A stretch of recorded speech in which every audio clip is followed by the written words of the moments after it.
What an ending to AEW tonight. Kenny Omega and Rey Fenix give you a classic.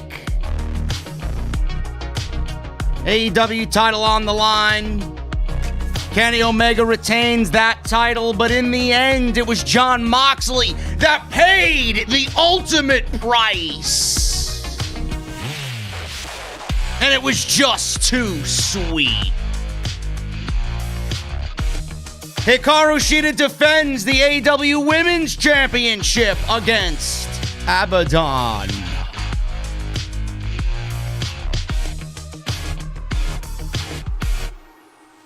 And Snoop Doggy Dogg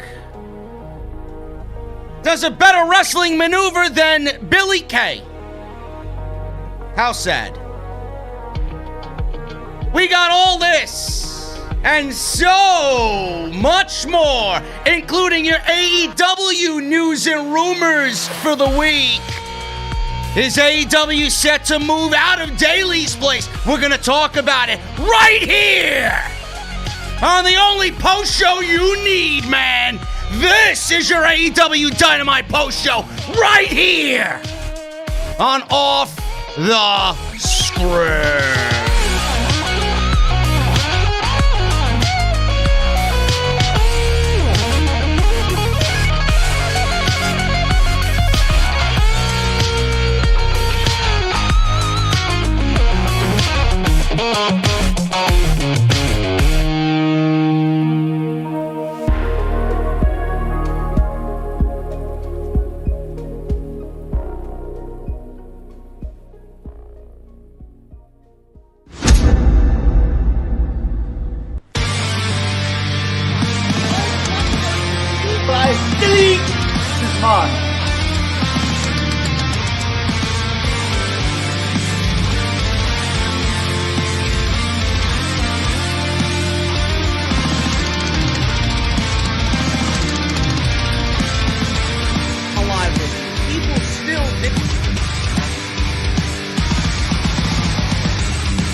What is going on, guys? Thank you so very much for joining us right here on Off the Script. This is your AEW Dynamite review. New Year's Smash on January 6th, 2021. We are so grateful that you can join us here tonight. What a show tonight. What an ending to an AEW Dynamite show that saw the Good Brothers invade. The Good Brothers invade, and I am going to have a lot to say about this because what I seen tonight, Jesse, and I know you said the same thing to me via text while we were watching the show, this was something that should have happened 4 years ago when they made their WWE debut. I'm going to get into that and what I would have done differently 4 years ago. Seems like AEW and my line of thinking is on the same page. But Kenny Omega, Rey Fenix, AEW title was the main event tonight. Talk to me, buddy. Let me know what you thought about that unbelievable ending. Is this something that is going to get the wrestling world once again talking about the elites and the quote-unquote club? Yeah, man, we had a lot going on, didn't we? Mm-hmm. Well, it's not about the club. I don't think, the club are gonna move any needles or, raise any eyebrows. But it's the essence of what just happened. It's the fact that we get the tag team champions from another promotion showing up in the main event of a different promotion. And all of the talk that's gonna cause, and the fact of it's the Good Brothers. The only relevance that really has is the fact that they are Bullet Club members. So the wheels are turning, the fantasy bookings are going on, and everybody's gonna have some fun with this one, man. It's gonna be a lot of fun. Yeah, it's gonna be a lot of fun. It's gonna get people talking for the simple fact that the Bucks were the last thing that we seen tonight, and they were two sweeting Gallows, Anderson, and Kenny Omega with Don Callis. We will definitely get into that, and I don't want to leave the main event out of the talking discussion. What a main event that was between Kenny Omega and Rey Fenix. An absolutely great TV main events for not only AEW, but pro wrestling, being that we were getting two title matches at the same time tonight going head-to-head. It was Omega and Rey Fenix, and then Kyle O'Reilly and Finn Balor on the opposite end of things for NXT over in WWE. But that was not the only title match that we had tonight. Quick rundown of what we're going to be talking about here tonight, guys. Abadon, which I'm sure Jesse and I will have a lot to talk about, being that this was her first big breakout performance. Spotlight on Abadon tonight against Hikaru Shida for the AEW Women's Championship. Snoop Dogg made his appearance on Dynamite tonight to promote the new reality TV show that TNT is going to be showcasing, or TBS, I should say, with Cody Rhodes as one of the panel judges there. The Go Big Show. I'm not talking about Paul White. I'm talking about the Go Big Show on TBS. So that was big promotion tonight there from Snoop Dogg. And then we got the opening match, which we continue the SCU, Christopher Daniels and Kazarian, teasing of a breakup if they lose a match. They were teaming with the Young Bucks tonight against the Hybrid and the Acclaimed. And then Jon Moxley made his return and pretty much cut a scathing promo on Kenny Omega, wanting his revenge and wanting the AEW World title back. We will talk about that and all the news and rumors coming out of AEW with one big piece of information that we might be getting in February. And I want to thank you guys so very much for joining us here tonight. Jesse, I just want to say happy birthday to your daughter today. How did everything go with the family festivities today, man? Good. Wish my firstborn, Raylan, happy birthday. 11 years old today. I'm very proud of my firstborn child. I'm proud of all my kids, man, but each one is special to me, and the first one is special because she is the first one. So you guys don't know her, but she knows, and she doesn't watch this show either, so she's 11. But happy birthday, sweetheart. Dad, I love you. Festivities went good. Family came over. We had what she wanted for dinner, McDonald's for lunch, and whatever she wanted. It was just her day. It's a pandemic. We had to stay home and make the entertainment happen here, and we did. So good times. That's good, man. Happy to hear it. And thank you guys again for joining us here tonight on AEW, man. Follow us on social media. You guys can follow me on Twitter at JD from NY206. And I appreciate all the feedback on the new layout as well, as I'm seeing in the chat. Salrex did a great job with this new red and black layout with the little ticker at the bottom. So thanks to Salrex, as always, for doing fantastic work on the channel. That's Twitter and Instagram, guys. Make sure you guys do that. I got some big news coming in the coming weeks. Me and Big Hodge are getting ready to unleash the CNC. A lot of people have been asking me, JD, what's the CNC mean? You'll find out soon enough, clowns, okay? Don't worry about it. I don't even fucking know. Jesse don't even know. Nobody knows, because why should anybody know? I want you guys to just dive headfirst into what the CNC is, and me and Hodge got some stuff this week, we got some stuff next week, and then by Valentine's Day, we're going to have something to present to you. Do not worry, man. It's coming very soon, so look out for the CNC. Make sure you guys support on Patreon, patreon.com/JD from NY206. If you guys missed any of the videos on the channel, Monday Night Raw review, no matter how shitty the show was for Legends Night, we did unbelievable numbers on Monday night. 2,400 live in the chat. The review is over 40,000 views right now and counting. Over 2,000 likes. You guys really showed up to hear my disdain on Bill Go-Away Oldberg that I can't stand. Fuck Bill Goldberg, by the way.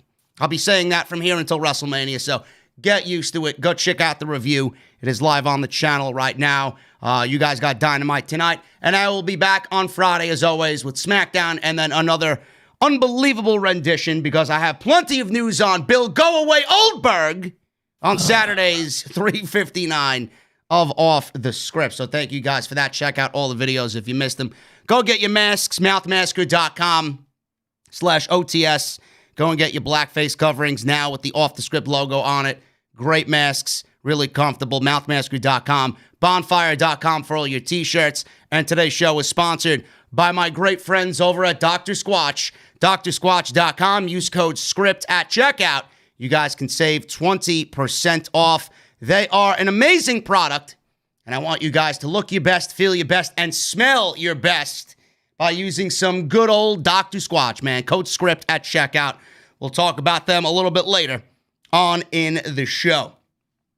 Jesse, I want to hit the news feed first. I'm not sure if you heard about this, but I'm very excited about what is coming possibly to AEW Dynamite. There is a report out that AEW may be leaving Daly's place just for a little bit and be moving to Miami.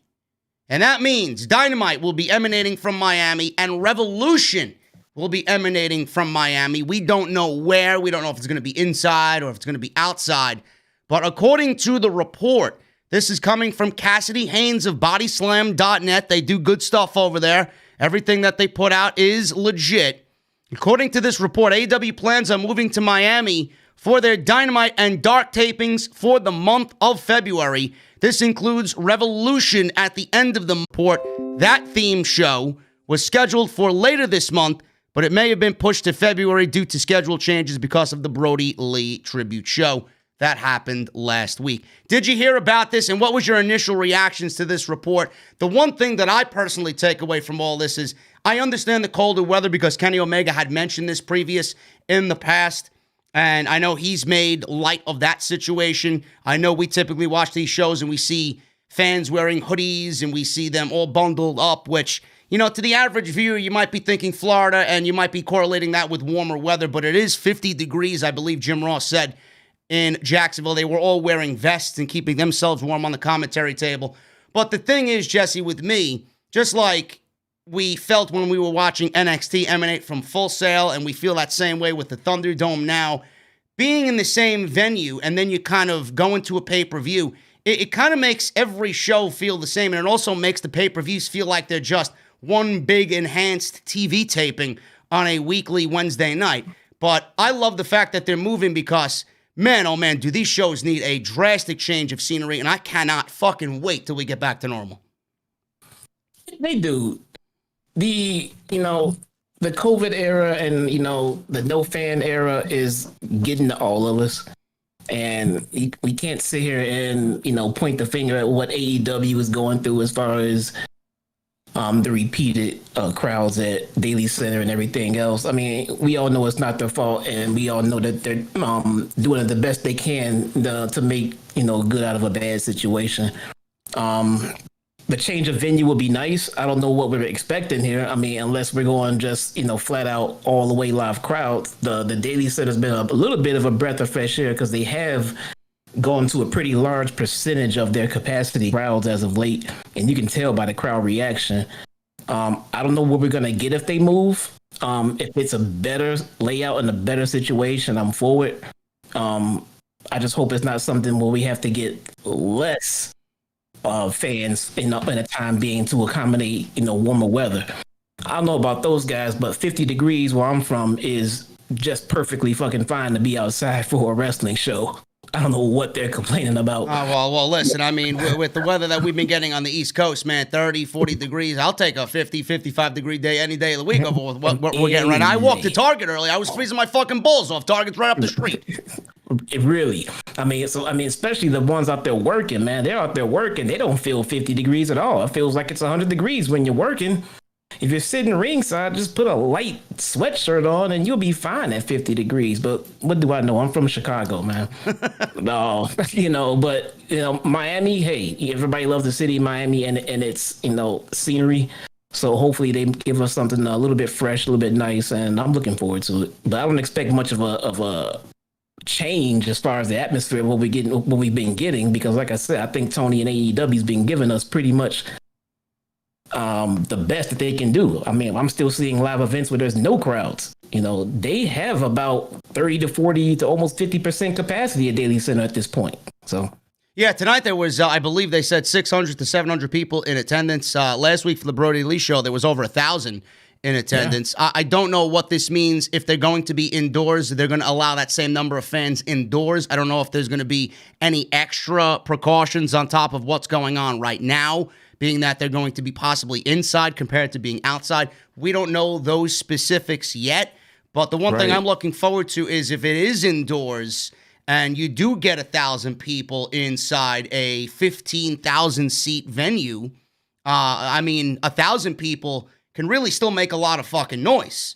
So I love with that enclosed area, that enclosed venue, all that sound is going to be contained, and we may have some, even more so, semblance of normal if they do move to Miami and go indoors. So I'm very much looking forward to seeing what type of decision they make, but we just don't know anything yet, except for the report from Cassidy Haynes on bodyslam.net that they may be moving to Miami. So I will monitor this for you guys. And it's going to be interesting for sure. It could really make Revolution stand out from everything else that we've seen so far. Yeah, I mean, as far as I know, unless it's changed again, Florida was given the green light to open all the way up. Yeah. It's just that everyone, thank goodness, is not taking that and just running with it. They're all still being cautious and doing it in smaller tiers and trying to make sure they do it the right way. Yeah. So hopefully this new venue, if it's indoors, it doesn't change that, because, we overlook the fact that the Daily Center is outdoors, and that gives kind of a little bit more leeway as far as having more people there. Yeah.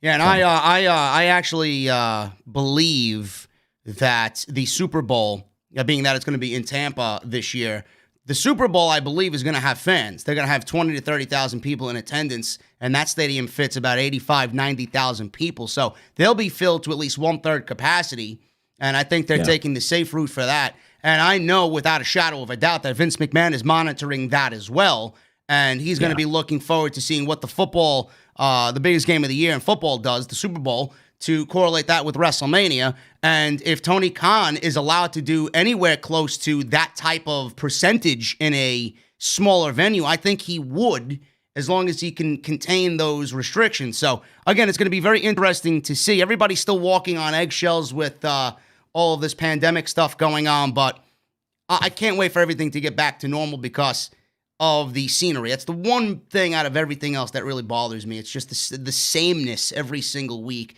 I feel like I'm kind of down when I watch these shows because of the sameness, and I want to feel like I did last year. I can't wait for that. It's going to be like opening up a fucking present on Christmas Day when we get that one big show. It's going to be probably the biggest show of the entire year. Oh, look, fucking fans back in attendance, making noise, man. I can't wait. Yeah, I'm not gonna lie, man. I'm kind of thinking that this Royal Rumble is easily gonna be the worst Rumble experience of my life. Oh yeah. I don't know how in the hell they're gonna do this with no crowd. All of the fake piped in noise is gonna be so cringe at the Rumble, man. Well, listen. Goldberg's gonna be there, man. He may lose against Drew McIntyre and win the Royal Rumble, and WWE would pipe in those cheers for Bill Goldberg. Been saying for 2 years. 2 years. Listen. I was by myself on this island talking about how this guy was killing the business. And then here we are 2 years later, he's still doing it. Now everybody hates him. I hated him from the first time. Listen, this is your daily reminder. Fuck Bill Goldberg, okay? I'm telling you, man. Seriously. Fuck him. Fucking. What did I text you earlier? I said, I hope his kid gets bullied every day in fucking school. This guy is the greediest son of a bitch in the industry, man. Fuck Bill Goldberg. I'm not even here to talk about that. We'll talk about that on Friday. Anyway, moving on with the rest of the news. That's the big news coming out of Dynamite. They might be moving to Miami. By the way, I know the stream was lagging a little bit. It's not my fault, man. I have perfect internet connection. I'm looking at it right now. It's either YouTube or it's OBS. It's one or the other. So it's not me. So don't worry about it. If you guys were freezing or lagging, just hit refresh. Hopefully all those people that were watching the show that you thought the stream ended, hopefully you come back. We're good to go right now. We are live and in business. Moving on here, man. I don't know if you've seen this news, but it has to do with Brodie Lee. I don't want to put a damper on anything, but Amanda was actually in the news this week, and she came out and made a lengthy statement about unity in pro wrestling. Now, I don't have the exact quote up on my notes here, and I don't even know if I could find it right now, but here it is. She asks fans to stop trying to create a divide between companies, and they never hated WWE. And she says this, and I quote, "So many people expect myself and my family to hate on WWE. The fact is we don't. We never have. My husband absolutely got frustrated because he wanted more than they had envisioned for him. That didn't mean he hated them. The frustration didn't change the real and genuine love that our family has for pro wrestling. They gave my husband a platform. It enabled him to live his dream, a dream he almost gave up on. He was able to travel the world in his dream job. He got to entertain millions of people. He got to build a beautiful life for our family. He held singles gold over there. He won a belt at WrestleMania. He ticked so many dream life boxes off there. He just happened to want a little bit more out of his career. That's why he left. Not out of hate, not because they're an evil company. He left because his vision didn't match theirs. The most incredible thing he took away from his time in WWE was the people. The people he carried with him until his very last days. It wasn't one company versus another. Little Brodie loves wrestling. We still watch wrestling every week. We would tune in to see Uncle Boom Boom, Cesaro and family, best friend Big E. People that transcended the lines of friendship into family. People in WWE watch my kids grow up. They loved my husband so much they welcomed my family into their arms. They became my family too. The flood of love I've received from WWE is real and it's beautiful. And in my husband's final moments, the people that surrounded my family were wrestlers. Companies did not matter. So please, I beg you, stop trying to create a divide in pro wrestling. Support pro wrestling. Love pro wrestling. Live your life like Brodie in a way that people speak like this." End quote. Did you happen to see that? And what are your thoughts on that? And like we said this last week, I don't really want to harp on this too much because I don't want to put a damper on things. But hey, that was a beautiful statement that she put out. And I honestly think after last week, I don't really think we should be talking about AEW versus NXT, AEW versus WWE. Who gives a shit at this point? Yeah, I heard about the statement that she put out, and I saw the headline for it. And she's right, man. I mean, Jon Huber was he was a pro wrestler in the indies for quite some time. And I'm pretty sure that a lot of people in this chat, a lot of people around wrestling, and, a lot of people who call themselves big fans of the guy, they would not know who he is right now had it not been for WWE. I mean, nobody likes the way that he was used, misused, booked and handled. But there's no reason to have ill feelings, about the company in regards to Jon Huber, Luke Harper, and how he was treated.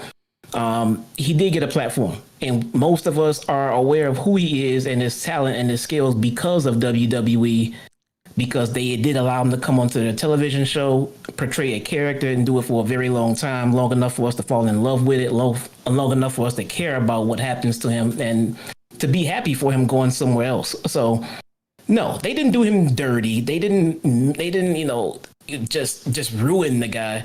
We just wished he was used better. So I see what she's saying. There was no reason to hate on the company in that regard because they did nothing to him. No, not at all. And she also clarified about Brodie Lee Jr.'s contract with AEW. Just for clarity's sake, she says his contract with AEW is valid on his 18th birthday if he chooses to wrestle, which I think he's pretty much setting the foundation for that happening. He was on Dark, I believe, with Marco Stunt. He actually cut a better promo than some of the people in WWE, to be quite honest with you. He was wrestling with Tyson Kidd, and I believe he was actually wrestling with Liv Morgan. I don't know when that happened. It might have been this past week. I'm not sure, but that was making the rounds on social media as well. If he chooses to wrestle, nobody is going to push him with it. If you were to spend 10 minutes talking to him, you'd understand why they gave him a contract, though. School is number one for him. He is not seriously training at the moment or will be taking bookings or anything ridiculous right now.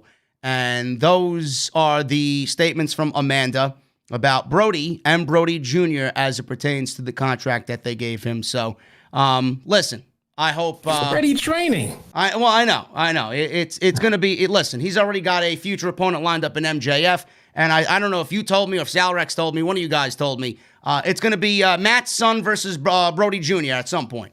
It's going to be King Maxwell versus Brodie Jr. at WrestleMania fucking 60-something. So don't worry about it. Dude, he's already training with I saw him training with Liv Morgan. The guy is overbooked more than anybody else in wrestling right now. Listen, Brodie Jr. is booked better than Ricochet has been in fucking 3 years. I mean, what the fuck? God, dude, the guy who serviced my fucking furnace last month is being booked better than Ricochet, man. Brodie Jr.'s been booked better than Aleister Black, man. Let that sink in. Oh, this guy's pinned.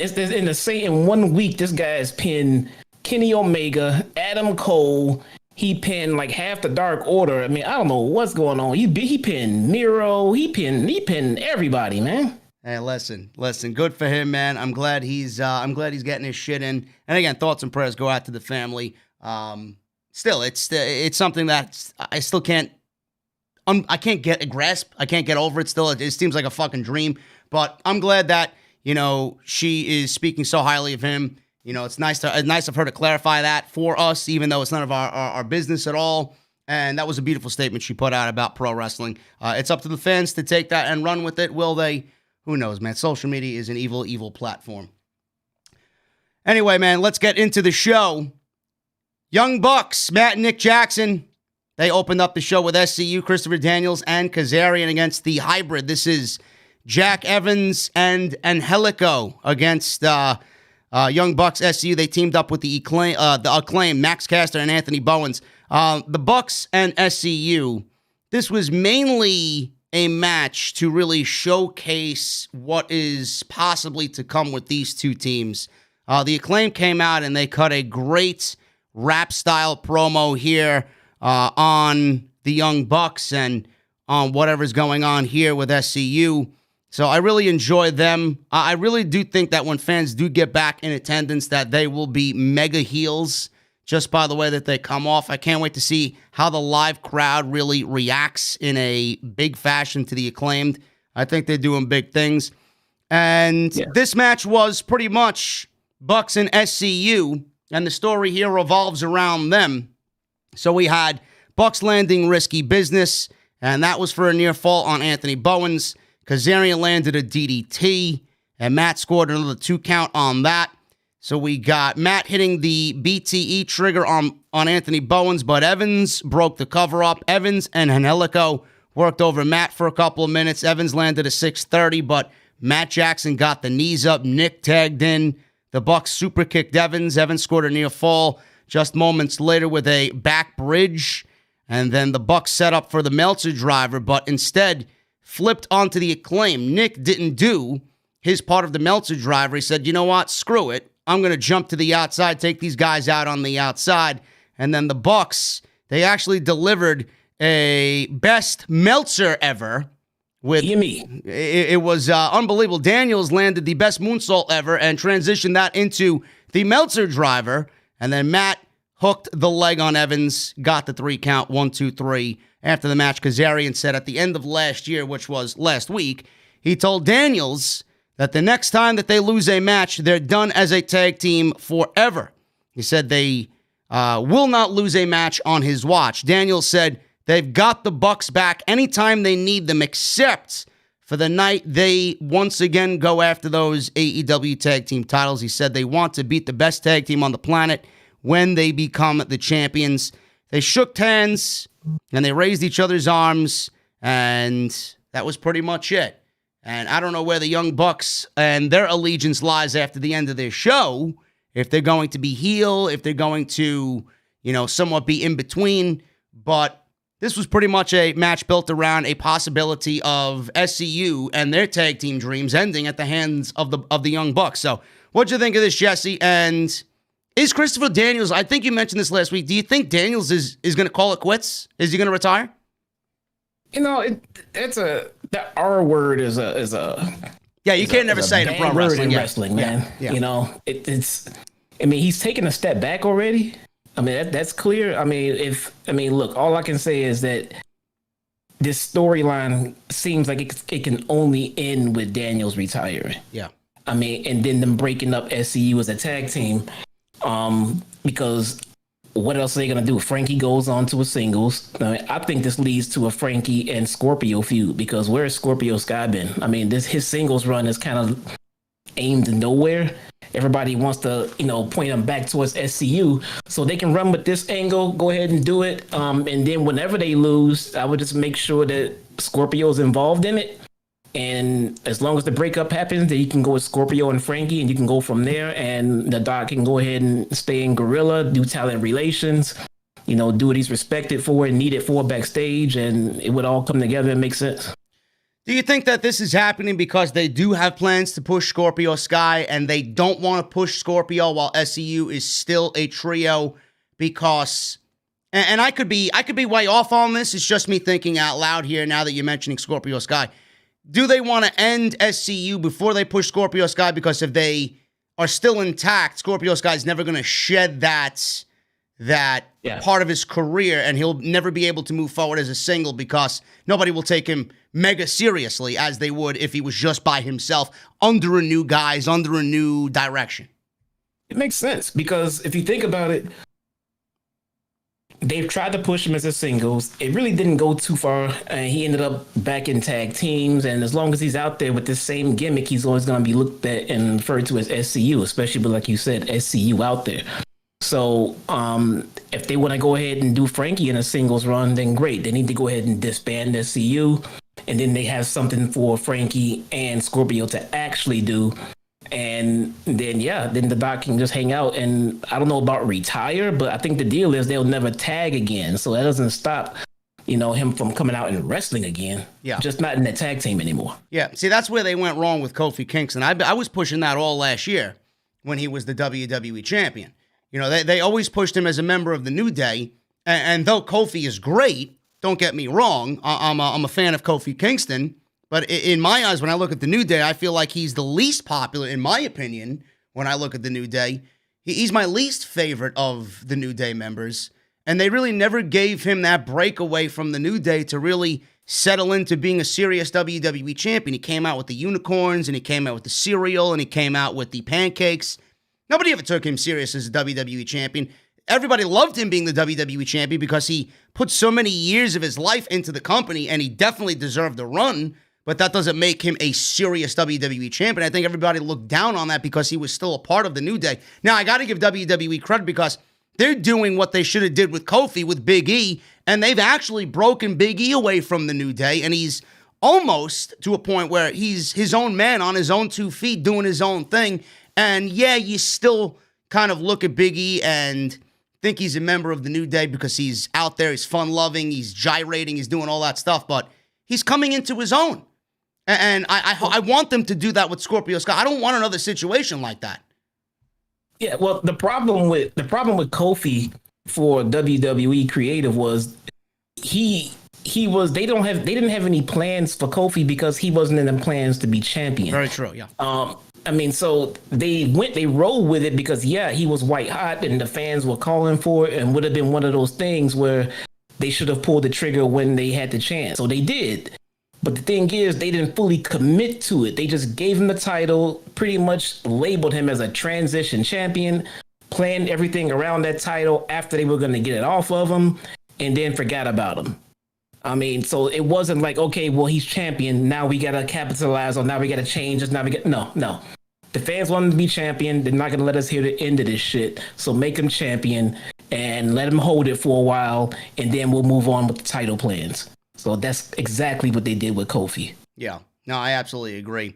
Another thing here, guys, just quickly to wrap up this first match, I want you guys to keep an eye on Max Caster and Anthony Bowens. I know they're relatively young and they're still semi-green in the ring, but they have major star potential in the way that they are portrayed. And the fact that they've been in the ring several weeks in a row consistently with teams like Evans and Angelico and Young Bucks and SCU. That goes to show you how big Tony Khan is on his young teams like these guys and like Top Flight. But they don't look out of place in there. They gel very well with these well-oiled machines, these veteran tag teams. They do not look out of place. They know their shit. Their timing is on. And I am looking at them to be a breakout team by the end of this year. So I've been very impressed with the Acclaim. So I'm very much looking forward to seeing where they go in 2021. That's just me. I've got the acclaim is basically my MJF of the tag division. Yeah, that's a good way to look at it. I mean, they really are. I mean, they have everything on the microphone. They have the charisma. They have it in the ring, and they just come off as natural heels. I can't, like you said, I can't wait for live crowds to come back just so I can see how much of a reaction they get from the live crowd. Oh yeah, oh please, man. Bowens is gonna get shit on, but Caster's gonna get shit on by the crowd. Like it's gonna be genuine heel heat, which is great. I can't wait for it. Yeah, it's gonna be awesome. Moxley is back. Jon Moxley's back. He looks fresh. He looks renewed. He looks angry, which is great. He made his ring entrance. They showed him leaving his locker room in the back, walking into the stands and then to the ring. Typical Jon Moxley.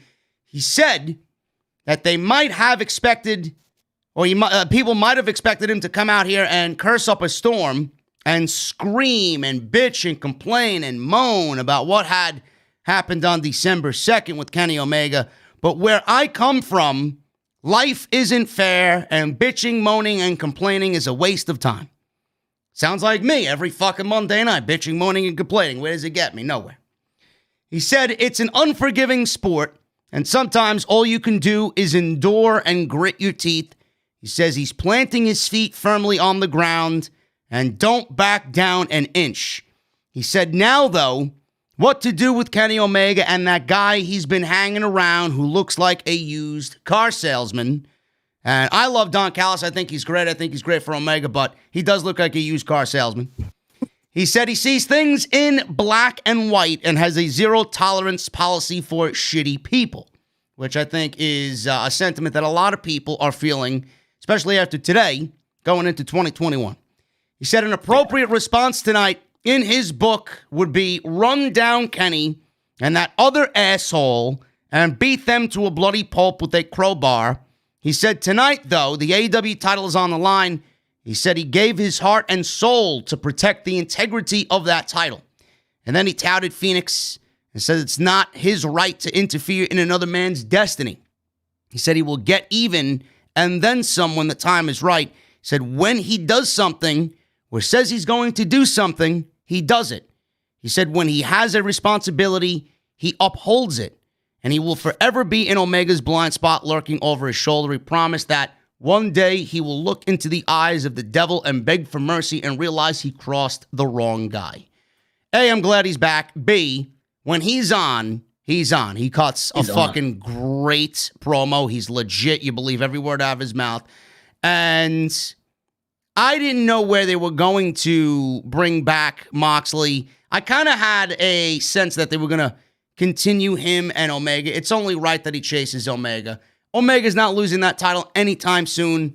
But how do you feel, Jesse, with Moxley coming back, going after Omega and the world title, and him seeking revenge? Obviously, it's the right way to go about it. I seen some people online when this was over saying that they had wished that they moved him on to something else, which that's not AEW's thing. They're going to continue to be consistent and tell the story like it needs to be told. Why move him on to something else?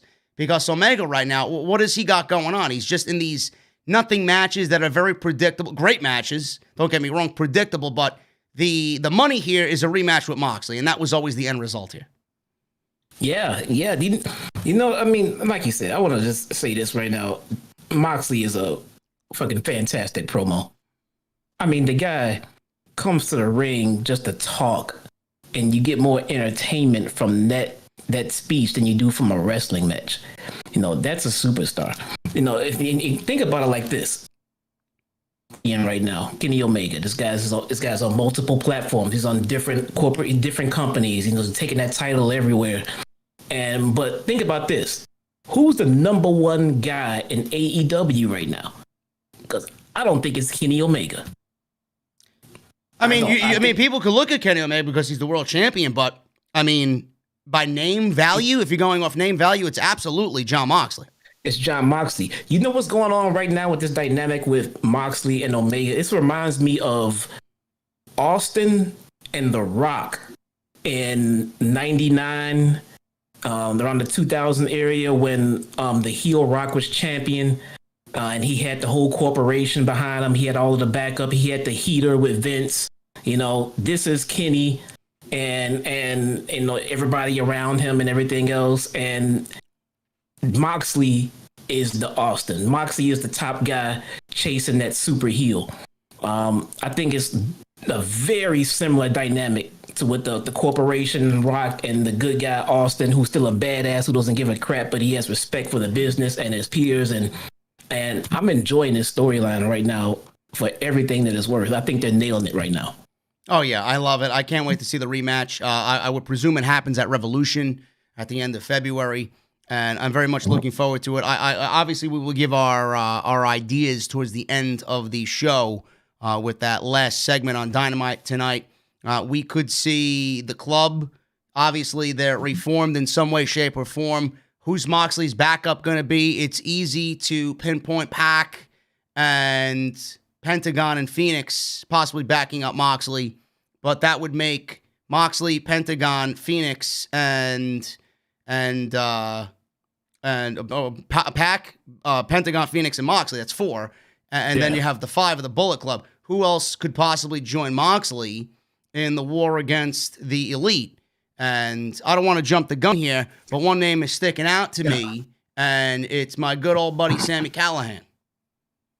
Imagine Sammy coming on in from Impact to come back up Moxley, and we got some Impact AEW dynamic going on there, and in some super match of sorts. Who knows? Yeah, I see Moxley as being a loner, though. I mean, with a partner or a clique or backup, it doesn't seem like his kind of deal. He'll take care of his own crap on his own. If we get a tag match here and there, that's fine, whatever. But I can't see him attached to anyone or any crew. He really does seem like someone who he does what he wants to do, and he doesn't worry about anybody else but himself. Yeah, I could see that, but it's fun to think about. I don't want to jump the gun here, but Moxley did cut a great promo tonight, and man, his new T-shirt looks great. I might have to actually go buy that and the Brodie Lee T-shirt and just bundle them up in the same package. That Moxley T-shirt looked great with the Mox and the O in Mox as a skull. Looked great. New merchandise. I'm shilling for AEW shop. There you go. Dasha. She interviewed Chuck Taylor with Orange Cassidy. Trent is going to be out quite a while. He's injured. Chuck said Trent has a torn pec and will be out 4 to 5 months. Miro, who looked like something out of a Snoop Dogg video with what he was wearing. Kip Sabian, Penelope Ford walked in. Miro said that sucks for Trent, but he told Chuck it's bad for him because he's going to be out 4 to 5 months because Trent is not there since he's the ringleader of the Best Friends. And he's got to step up and he's got to be a man. He invited him to hang out at his house and do his laundry and wash his car. He said next week on Dynamite, he suggested he beats his goofy ass inside the ring. And Miro suggested that they make it more interesting. Since you don't want to be my friend, says Miro, how about after I beat your ass on Dynamite, how about you become my young boy until the wedding? So Taylor agreed, and he didn't even hesitate. He just agreed to it. And Miro said, you are even stupider than he looks. And I think he pointed to Orange Cassidy.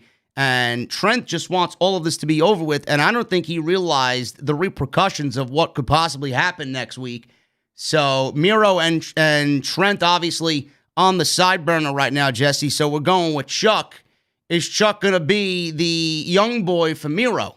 And what do you think about this direction for Miro? Everybody thought that in 2021, Miro was going to be a little bit more edgy, a little bit more out there, a little bit more Bulgarian brute, a little bit more intense. But I'll hold my reservations for now, but it seems like we're just doing the same shit over and over again with this best friend angle. Yeah, he's out there looking for young boys. Yeah, well, listen, calm down with those types of comments over here. Is this thing with Trent, is that a shoot? No, that's legit. It is? Okay. Yeah. All right. So he is going to be out. But I don't know if they're going to, attach him to a Miro like this, because they still have Orange Cassidy, and they can just run the Best Friends with Orange Cassidy and Chucky for a few months. It's not a big deal. So with that being said, they could go ahead and have Chucky lose and attach him to Miro and Kip and all of them, or they could just have him beat him and continue Best Friends with Orange and be just fine. I hope they don't attach him to Miro like this. Miro needs to come out of this rut, and he's gonna suck in more people with him, starting with Chuck E. T if they keep this up. Yeah, I don't know where this Wedding is going either. I mean, we've talked about this a couple of times in passing. Weddings usually do well on wrestling shows. A lot of people find them to be interesting of sorts. Me, I don't. But I don't care about Kip Sabian. I don't care about him marrying Penelope Ford live on Dynamite. I'm sure it's going to end in some fuckery. I would like for Miro to just break out of this thing on his own and just be slightly repackaged in a way where we could look at him as, all right, this guy was the same as Brodie coming over here, getting these opportunities, really showing you, getting an opportunity to show everybody what he could do. And we really haven't seen that yet. And Tony Khan can make all the excuses that he wants. You know, he's got to wad through the bullshit that Vince McMahon did with Rusev back in WWE and all the terrible creative that he was given over the years. I mean, it's your job to change that. And I feel like he's just not really necessarily adding on top of it. He's just kind of holding it back and waiting for what? I don't know. I just don't know. I don't know, man. I mean, I'll give them this benefit of the doubt. They have a lot of talent to tap into in AEW with just a 2-hour show. So I'm going to give them some time. I mean, it looks like they stepped in the wrong boat with Miro to begin with. But that being said, what's done is done. It's going to take them some time to get him out. So let's see what they do. Yeah, listen, I enjoy a good long-term angle that has a payoff. I just don't know what the payoff is for this. And when the payoff comes, I don't necessarily know that if Jesse and I are going to care at the end. That's the problem. Yeah. They got to move this along, man. They did. I mean, like, again, they did kind of almost shockmaster his debut here in AEW, which is fine. You know, it's recoverable, but it's going to take time. And like you said, how much time is it going to take? And are we going to give a shit by then? Yeah. I don't know. We'll see. As long as it's a big fucking impact, you know, if it's a big impact, we'll give a shit. Yeah. You know. Yeah, we'll see. Beach Break is when they are getting married, and we will find out in less than a month. Speaking of breakout guys, I've been very high on Wardlow, and a lot of people have been in the same boat as Jesse and I. Wardlow is great, and I think tonight was a show that if you didn't believe in Wardlow, I think tonight kind of opened your eyes just a little bit. And for those people that had eyes already open, I think they're open even more. Wardlow and Jake Hager had a match tonight. Now, yes, they're both in the inner circle. MJF, obviously, with Wardlow, and Jake Hager is the inner circle's muscle behind Jericho. But they wanted to go at it just to kind of settle whatever this beef is between them in the inner circle, now that MJF and Wardlow are in the inner circle. And this was a 10-minute match between two big guys, and Wardlow gets the victory here. I'm not necessarily a big fan of Jake Hager. I find him to be dull. That's just me. But he's a great wrestler. And Wardlow, you know, he's starting to open up just a little bit. Not too much, but a little bit. Cut a great promo before the match started with a picture-in-picture, and he sounds great. He didn't stumble over his words. He sounds believable. And then he gets in the ring, and he's athletic. He's legit. He can go off the top and fly if he wants to. Wardlow's got the makings of a megastar in AEW, and I can't wait to see what the future holds for him. I'm very high on him. And don't give me the Ryback feels. He's so much more dynamic than Ryback. Even though some people kind of correlate, you know, similar looks to him and Ryback. It's not even the same. It's not even the same. So they had a lockup at the start. Both guys were at a stalemate. They collided in the center of the ring with big clotheslines and then a big shoulder tackle. Wardlow clothesline Hager to the outside. They traded right hands and more clotheslines. They did a double clothesline spot on the outside. Wardlow, like I said, very athletic for a guy his size. He used his athleticism to attack Hager in the corner before hitting a series of release suplexes for a 2. Hager escaped out of an F10 attempt, hit a series of lariats on Wardlow. Overhead suplex, 2 count by Hager. Wardlow countered the Hager bomb, but Hager was able to lock on the ankle lock. Wardlow kicked his way out, tackled Hager out of the ring, sending him into the barricade. Then they got back in the ring, and Wardlow landed a series of suplexes, and then he nailed a German for a 2 count. Then he goes up top and does a swanton off the top rope. Hager locked an head and arm choke on Wardlow. Wardlow got his foot on the ropes, forced a break. They fought on the second rope as Hager applied the head and arm choke again, and Wardlow shoved him down, and then he ended him with an F10, and that was it. Wardlow gets the victory in about 10 minutes over Hager. Hager was extremely frustrated after the match. The rest of the Inner Circle got in between them before things could escalate. MJF kind of facilitated these guys to kind of come to a respect, handshake or something, and they gave a fist pump to each other, and that was it. Wardlow left the ring. What'd you think of Wardlow here, Jesse? And are your eyes open more so to Wardlow now than they were last year? I fucking hated this match. I hated everything about it. I hated the promo that Wardlow gave. I did, man. I swear, I'm looking at it. It's in my notes. I did not enjoy this at all. I even wrote down, keep this guy away from my microphone. My issue with Wardlow, it feels like the voice that comes from this guy doesn't belong to the body and the head. If that makes any sense, it just doesn't sound right. Almost like a Brock Lesnar dynamic. You look at Brock Lesnar in a dark alley, you shit yourself. When you hear him talk, you'll start laughing, and you won't stop.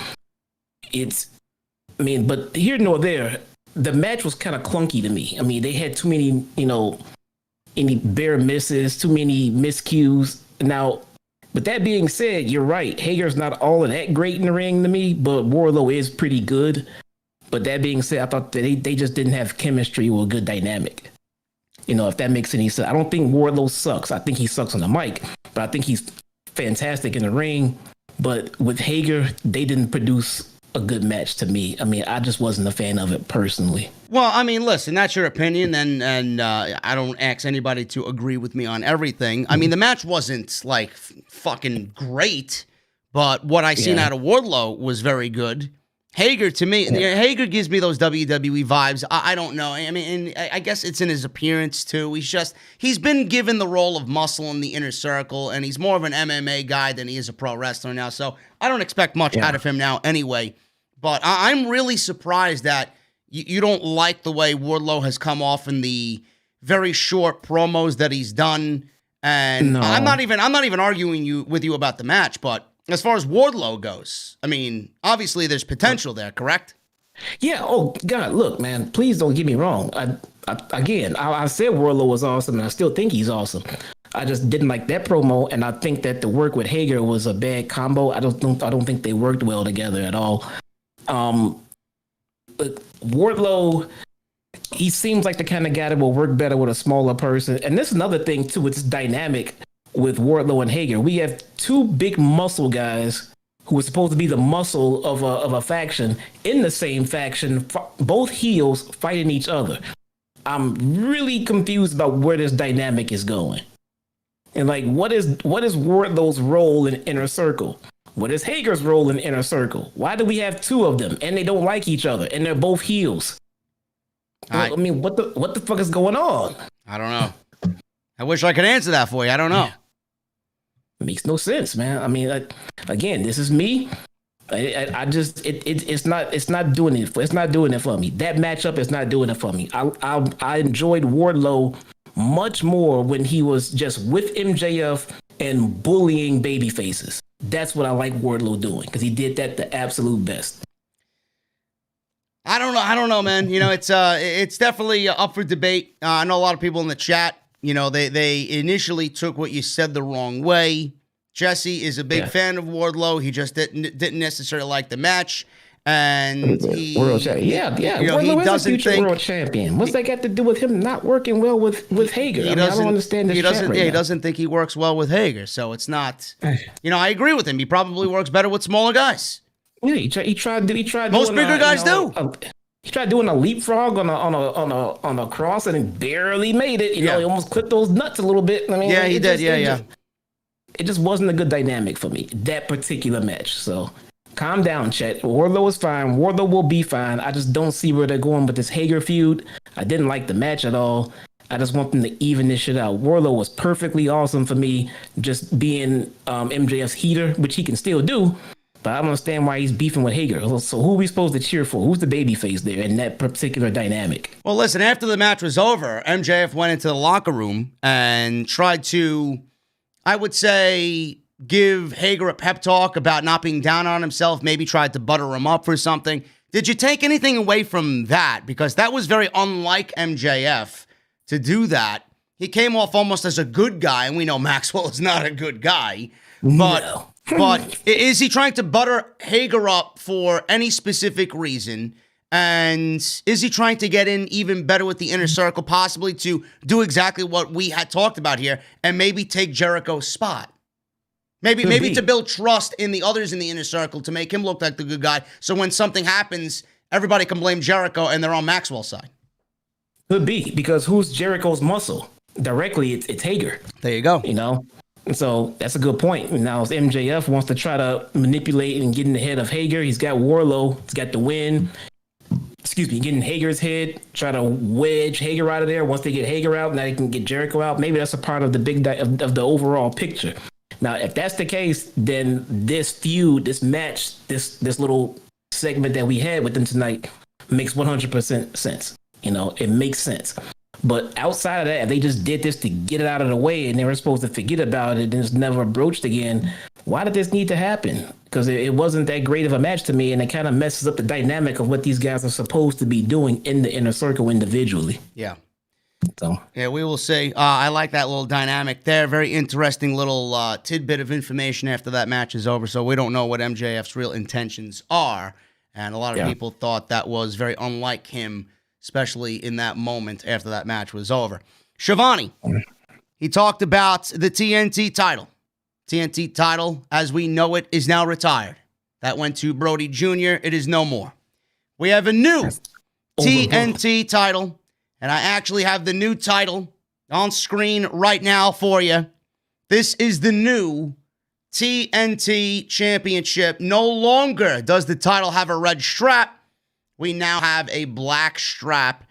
And Jesse, I don't know if you've seen pictures of it on social media or if you've seen Darby briefly showing it off on camera tonight, but man, oh man, is that a slick looking fucking title with the black.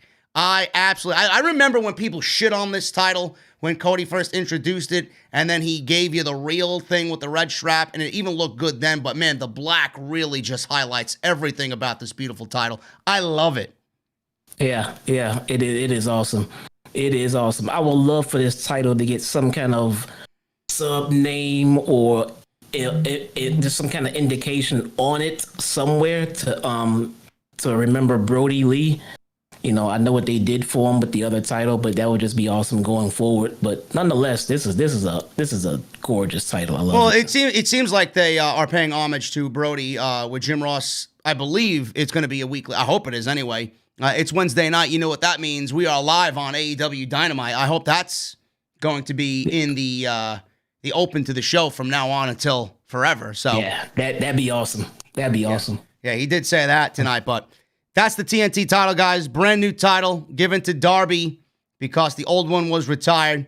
We had a weigh-in with Brian Cage and Darby Allin. Now, at first listen, when you heard that was going to be on the show tonight, I know a lot of you guys were like me and thought, man, oh man, that's fucking ridiculous. There's only one thing worse than a weigh-in, and that's a shitty contract signing. AEW does and has had great contract signings in the past. WWE, not so much. But weigh-ins don't really make sense when it's someone like Brian Cage and Darby Allin. I don't know why we just didn't get a contract signing between these two, because the weigh-in is utterly fucking ridiculous. There was a scale in the ring. I'm sorry, Jess, did you want to add something there? Oh, yeah, no, you're right. It makes no sense because, like they just pointed out, there was a 100-pound difference in the two. So what is the point of the weigh-in? This weight is clearly way off, and this match shouldn't be happening according to a weigh-in. Listen, correct me if I'm wrong. Aren't weigh-ins supposed to be to measure both guys in an equal fucking competitive manner? I mean, what is this? So after this weigh-in, we see that this match should not be happening, apparently. So why did they do this weigh-in? I don't even know who came up with this or why this was in the fucking final script. But guys, come on. I mean, I get you want to be different, but you got to make sense of it, man. Really. Somebody failed to make their weight, man. They gotta clarify that one. So there was a scale in the ring. Taz asked why Cage has to weigh in first. Taz made a big deal about that, giving Schiavone a hard time. Are you making the decisions around here, Schiavone? So Tony was making the decisions. Cage stood on the scale, came in at 272 pounds. Cage flexed. He's a big dude, athletic guy. He's Brian Cage. Darby then stood on the scale, and he supposedly weighed in at 170 pounds. So Taz was like, really? This guy's got... So he picked up his skateboard. Taz then warned Schiavone to get his ass out of the ring as Taz... We had leg. Hold on. Again, we're cut.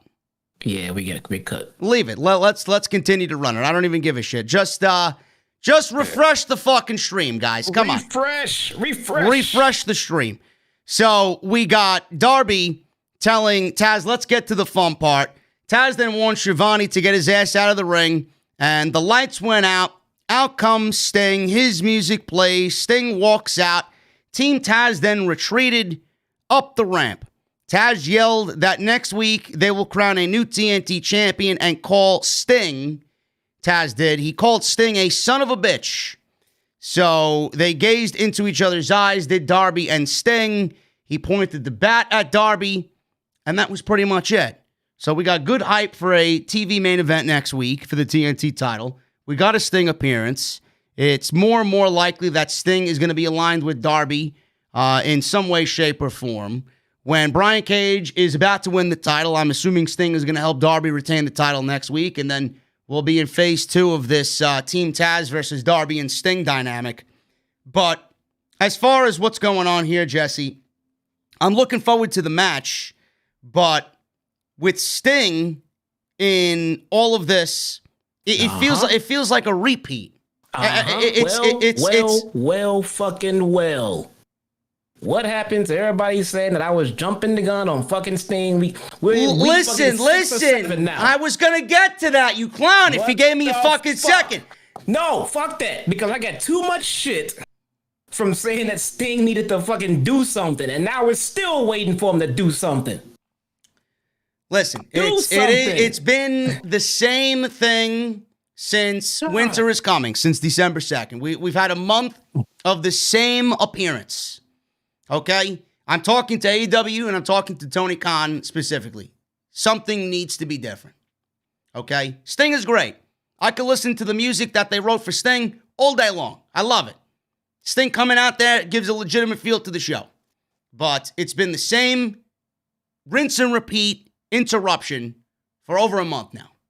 I don't know what's going to happen. Hopefully next week we get something new. But I'm starting to feel your frustration here.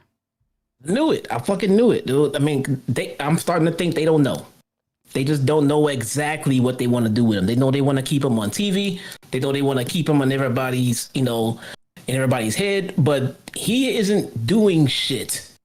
He is not doing shit. Listen, for everybody in the chat saying it's long-term storytelling, give it time. Listen, you're talking to wrestling fans in 2021. They get bored immediately when someone wins a fucking world title after wanting them to win that world title for 9 months.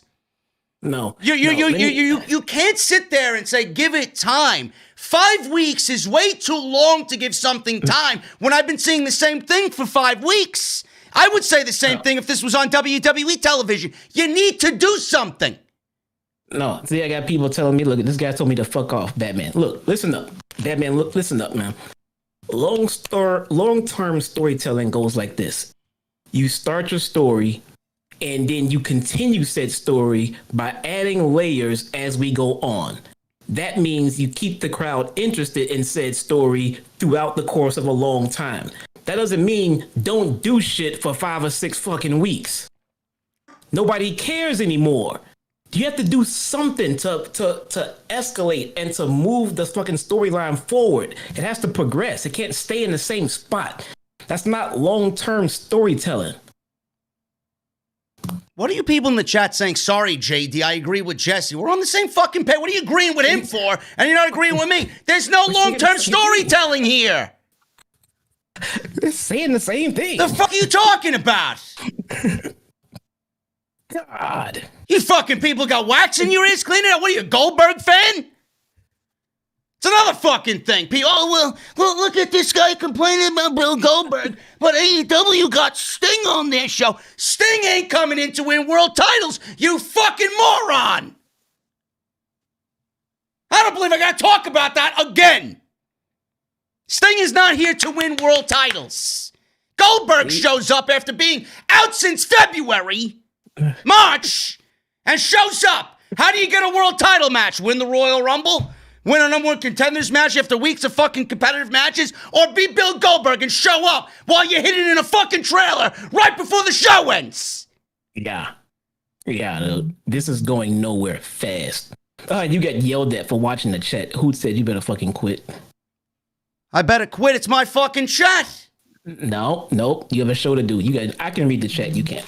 Okay. But this is the level of stupidity that the IWC breeds. Oh, Sting is on AEW. Fuck that. Everybody's complaining about Goldberg. It's the same thing. No, it's not. And don't get me started on comparing Goldberg and Jericho either, because that's two different situations as well. Jericho can actually wrestle. Goldberg can't. Goldberg is not there to do anything but steal spotlight away from younger guys. Jericho was brought in to bring spotlight to a young company that hasn't had one fucking show yet, win their world title, give them some name recognition, and get them on TNT to have a long-lasting effect. How is that the same as Bill Goldberg? Please, I'd love for you to fucking explain to me and take me to school, you fucking internet clowns. No, it's not the same, guys. Guys, we sat and watched guys like Bray Wyatt and Kevin Owens get built up over the course of weeks. Now I need another drink. To become champion, just for Goldberg to sit at home and say, I think I want to be champion. And then it happens in the next month. I mean, that's not how you help the talent, guys. That's how you bury the talent. That's literally how you bury the talent. I don't know. JD, what's wrong with you, man? Tonight, says Hoot Media. Nothing. Facts, man. Hey, we are fired up. Look, Hoot, hey, man. Listen, Hoot, it's Goldberg. Fuck Bill Goldberg, okay? There you go.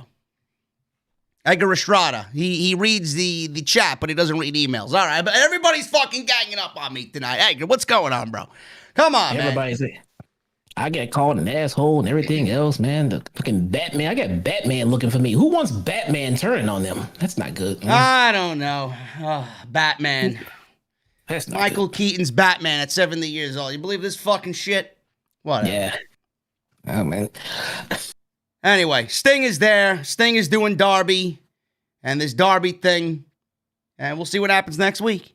Maybe helps him win the title. Maybe we get something different. Maybe we get another layer to the storytelling. I don't know. So we'll see what happens. We got a clip of Brodie Jr. cutting a promo on Marco's stunt on Dark. And then we got the Jurassic Express backstage. Marco says they're full of fun. But right now, they're on a quest for the AEW Tag Team titles, FTR. And Tully Blanchard interrupted. Cash says Marco is useless. Dax said maybe -1 was right and that he is a loser. Marco said he'll beat their asses next week by taking Luchasaurus' place, teaming with Jungle Boy. FTR accepted it. Tully patted him on the head. Luchasaurus and Jungle Boy were holding Marco back because he wants to fight both guys in FTR. Should be a decent little match, but I mean, just like they said, you want to wrestle the greatest tag team on the planet and think you're going to win? Yeah, right. They're going to get their asses kicked. Yeah, right. Yeah, right. Anyway, listen, this is some cool news here. Tony Khan actually gifted Jungle Boy a Christmas present in the form of new theme music. Now, if you guys were watching Dark this week, which I had to go and listen to this because I was very curious to how it would sound on an AEW show. But Tony Khan revealed on Twitter that he's purchased the rights to the 1985 song Tarzan Boy by Baltimora. Now, Jungle Boy will have that now moving forward as his new theme music. He said, "Merry Christmas, Jack," but it was also a gift to all of us as well. So, yes, I bought the rights to Tarzan Boy for Jungle Boy's entrance. Merry Christmas, Jack, hashtag AEW Dynamite. So, he's got some new theme music. I say it fits pretty well, man. I don't know if you heard the song, if you're familiar with the song, but I think it fits well. Yeah, I mean, I heard it. It's all right. There's nothing wrong with it. I like the Jurassic Express entrance music, but there's nothing wrong with this one either.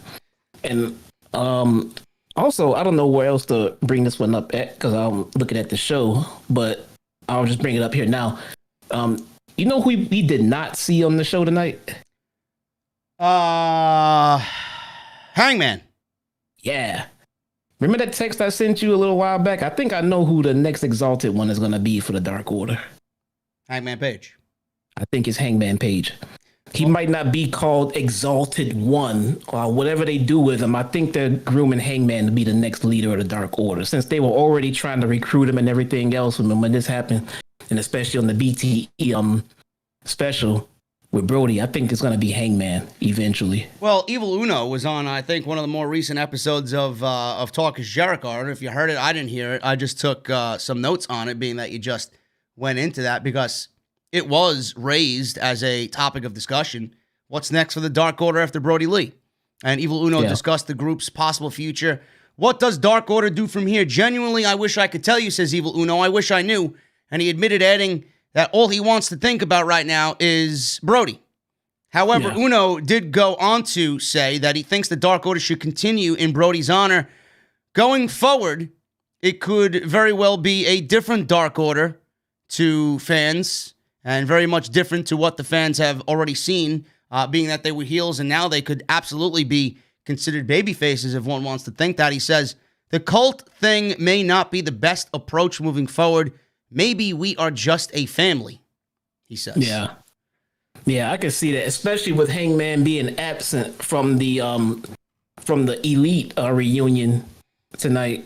Maybe they going in a different direction for him, and I can see him ending up in the Dark Order. Which, if he ends up in the Dark Order, it makes him the de facto leader by default. Hangman is second to nobody in that group. So yeah, it's gonna be a very interesting situation. My pick is for. I'm not even ready to think about that yet. I think it's kind of wrong to even mention it, but it's definitely something that we have to talk about eventually. But I do see Adam Page as the guy in that role.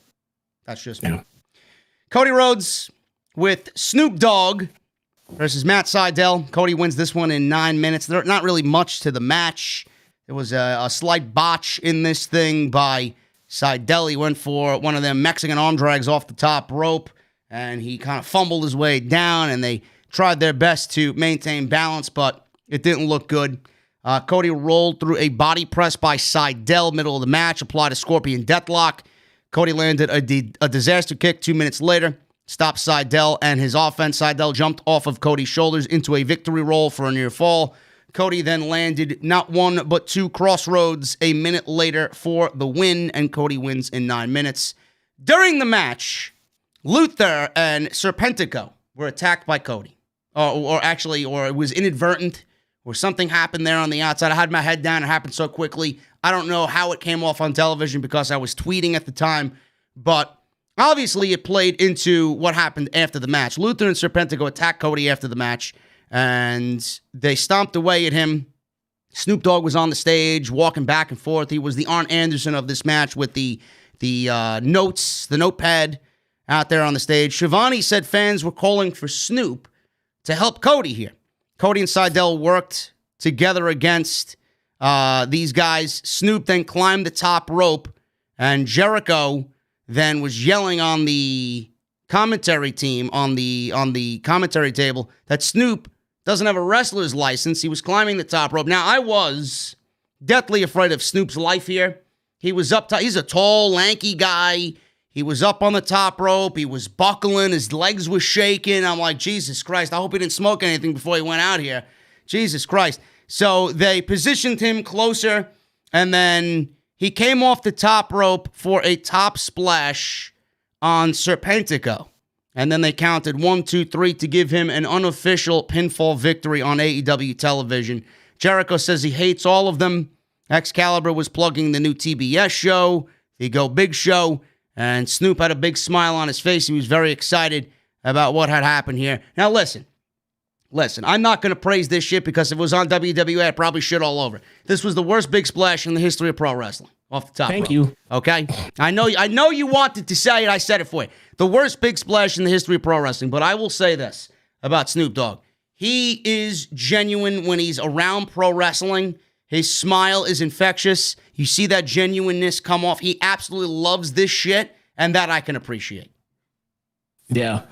Yeah. He's a fan, you know, the same as Maria Menounos is a fan.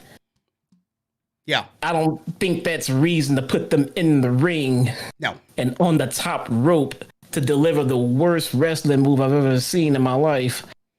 This guy's 49 years old, an untrained non-athlete in a losing rap battle with Eminem. I just want to throw that out there. You can't feud with fucking, I mean, but look, why... I was getting ready to ask you this in the middle of it. Like, why is he out here? Like, why is Snoop out there? Because he looked really fucking stupid standing out there while Cody was getting his ass kicked. You know, he was getting his ass kicked, waving in the back for help. And then when help came out, then he wants to get on the top rope and land feet first. Like, why are you out there? I mean, he needed help. Get your ass in the ring if you were going to get in the ring. Otherwise, why is he out there? I don't know, man. He did look a little weird on the stage. He should have positioned himself around ringside area. You know, obviously they wanted to do something where Snoop was there. If you're changing the channel, oh fuck, Snoop Dogg's on TNT. What is he doing on TNT? So they wanted probably him in the camera shot to promote this show. But yeah, I didn't have a problem with it. It was actually I would have preferred to have him on commentary after so many people raved about his commentary during the Mike Tyson fight. But I don't know if that was a late minute. We were getting. I don't know if that was a late-minute change or a last-minute decision to get him off commentary with Jericho being there, whatever the case may be. But, you know, this was innocent enough to where I didn't really mind it. I mean, I could poke fun at it. I could do whatever the fuck I want. You know, it was a bad big splash, but I respect the guy for even getting up there because I probably wouldn't even get up there. You know? I wouldn't do it. I wouldn't do that. So, it is what it is. Shit on it all you want, but he's genuinely happy to be around the industry and the wrestlers. I'm glad he was here tonight, and I'm pretty sure it gave Vince a near heart attack. Oh yeah. I mean, I'm sure Sasha was laughing her ass off and cheering from the best seat in the house. Yeah, well, especially now that Cody has entrance music with Snoop on it, the same as Sasha does. I mean, I can't wait to see how. For one night only, at least. Yeah. Look, I'm glad he was there. I'm like you. I wanted to see him on commentary, man. He made that pay-per-view of the Tyson fight as entertaining as it could have been. Snoop and Miro, they just killed it. It was so much fun. And now they had him out there on ringside holding papers and jumping off the top rope. This was a bad celebrity booking move. They could have used Snoop's talents behind that microphone, not in the ring. Well, he was actually in a segment. I forgot. It's in my notes. He was actually in a segment with Private Party and Matt Hardy where they were talking about gin and juice, and then he walks in, and then Matt Hardy wants them to sign some contracts, and Mark Quinn asked Matt Hardy about, you know, what about that steel chair last week before we signed these contracts? Because Mark Quinn looked at him like, I don't want to fucking use those bullshit tactics to win this match. And Matt Hardy's like, don't worry, you guys are going to make a lot of money under me. You guys are going to be iconic or whatever the case may be. And Snoop came in when gin and juice was mentioned. That's the type of stuff I thought he was going to do. Not jump off the fucking top rope and deliver a big splash, but it is what it is. He even botched that fucking segment. He came in, they brought out some non-labeled Tanqueray gin. but Snoop brought in the gin, I'm sure it was juice. You don't fucking, he brought in cranberry juice. Now, I mean, look, maybe somebody does, but I'm sure you only, gin and juice is supposed to be orange juice or grape, some kind of juice. I don't think it's supposed to be cranberry juice, but I digress. Listen, man, fuck the cranberry juice. Give me the orange juice, okay? I'll drink the cranberry juice as like a downer, okay? Yeah, I think he botched the juice part. I think he brought the wrong fucking juice, man. Or maybe someone in AEW doesn't know their fucking alcohols. I don't know. You can't promote Ocean Spray or Tanqueray on TV. Rip the labels off. Listen. Well, this is the type of shit. Me and Hodge got to get in with Private Party, man. We have to have a discussion with them because when the CNC gets launched, this is the type of shit I'm not going to stand for. My God, there's your little teaser right there. I need somebody in the chat to tell me, did anybody drink gin with cranberry juice? Is that a gin? And I thought gin and juice was just orange juice or grapefruit juice or some kind of citrus juice. Does anybody drink cranberry juice with gin? Cranberry juice with vodka? Sure. I can drink it with... That, ladies and gentlemen, is called a screwdriver. I said it's a screwdriver. Vodka and orange juice. Oh, I thought somebody said the cranberry. No. I don't know what the cranberry juice is used for. No, man, not gin. Maybe it was prune juice for Goldberg. Oh God, fucking. Because that's what he should be drinking in the old age home. But he's in the fucking Royal Rumble title match, jumping off the fucking top rope. Oh, Jesus Christ. Anyway, moving on. Let's we got more ranting to come, I'm sure, because we're gonna talk about the lovely Abadon getting an AEW women's title match against Hikaru Shida. Listen, folks. Where the fuck is Vandelli? He's somewhere in the chat, I'm sure. He tweeted me. What's up, Vandelli? Fuck you. Listen. Jesse doesn't mean that. Listen. I know a lot of people here are probably fans of Abadon. I know you guys love the gimmick. I know you love the difference in look compared to the other women in the industry. You love the zombie look. You love the undead. You love the cosplay. You fucking freaks out there. All right, listen. Abadon, I said it on Twitter. I appreciate when a pro... listen, I'm old enough. I'm not some fucking mark that's going to come on here and fucking... get all googly-eyed over fucking the talent that I see on TV, okay? I'm a fucking man. I enjoy it. I like to be analytical and critical. I like good television. But I appreciate the same way we all love Matt Hardy. Lived the fucking gimmick. I love MJF because he lives the fucking gimmick. When he's blasting ESPN analysts on Twitter the other night and saying some pretty out there fucking outlandish things, MJF could get away with it because he's a pro wrestler, okay? I love when someone is in character. This is a little too much for me, but I appreciate the fact that that woman is out there trying to get the gimmick over. Everything that she does, everywhere she's photographed, she's living the gimmick. I appreciate the dedication. But my God, does she suck. I'm sorry. And I'm not a pro wrestler. I've been watching pro wrestling long enough to know a good pro wrestler from a bad pro wrestler, a good angle from a bad angle, okay? She's not good. I appreciate the dedication. Can she get good? How old she is, 24, 25 years old, you guys were telling me. There's plenty of time to get good. You got to be better. She didn't deserve this shot to begin with. She shouldn't be in a title match, period, until she gets better. AEW only put her in there because... A, the look, it's going to generate some interest, and B, they have nobody else. But my God, does this bring Shida down to another level? Does it bring the women's division down to another level? She's got to be better. Jesse, what does she got to do here? I'm so glad you said all of that because I literally wrote down, I have no words for this shit. I don't know what the fuck. I mean, did she miss lunch or dinner today? Why was she so hungry? I don't know. All she wanted to do was fucking... Listen, man, zombies like to eat the flesh, okay? They like flesh. You like The Walking Dead, right? It's The Walking Dead on Dynamite. Look, I'll give her the credit that you brought up. I mean, she is doing her best to get her gimmick over. My advice to her is stop worrying about the gimmick and just work on the in-ring work. I mean, because... the gimmick is, I don't know. I want to say the gimmick is fine. The gimmick can use some tweaking, some explanation, or a handler, or a manager or something like that. But nonetheless, even if she perfected the gimmick, the bell has to ring sooner or later. And my God, man, she's just so cringe to watch. It really is. It's so overly gimmicked, and she can't work, man. And she's in the ring with Shida, who's as boring as a pencil to me, but we know Shida can work. So it just looks terrible. Listen, it looked terrible. Listen, she needs to get better. She's not good. This match shouldn't have happened. And I don't want to be completely negative on her, but you can see where her influences come from. She's obviously a fan of that genre. She probably listens to, music that's on the heavier side of things, which I always appreciate because that's me. But when you start going and creating a character that has dead giveaway ripoffs of The Undertaker and Bray Wyatt, like, I don't think anybody should be sitting up in the manner that Abadon is sitting up. Yeah. Nobody, listen, you aren't The Undertaker, okay?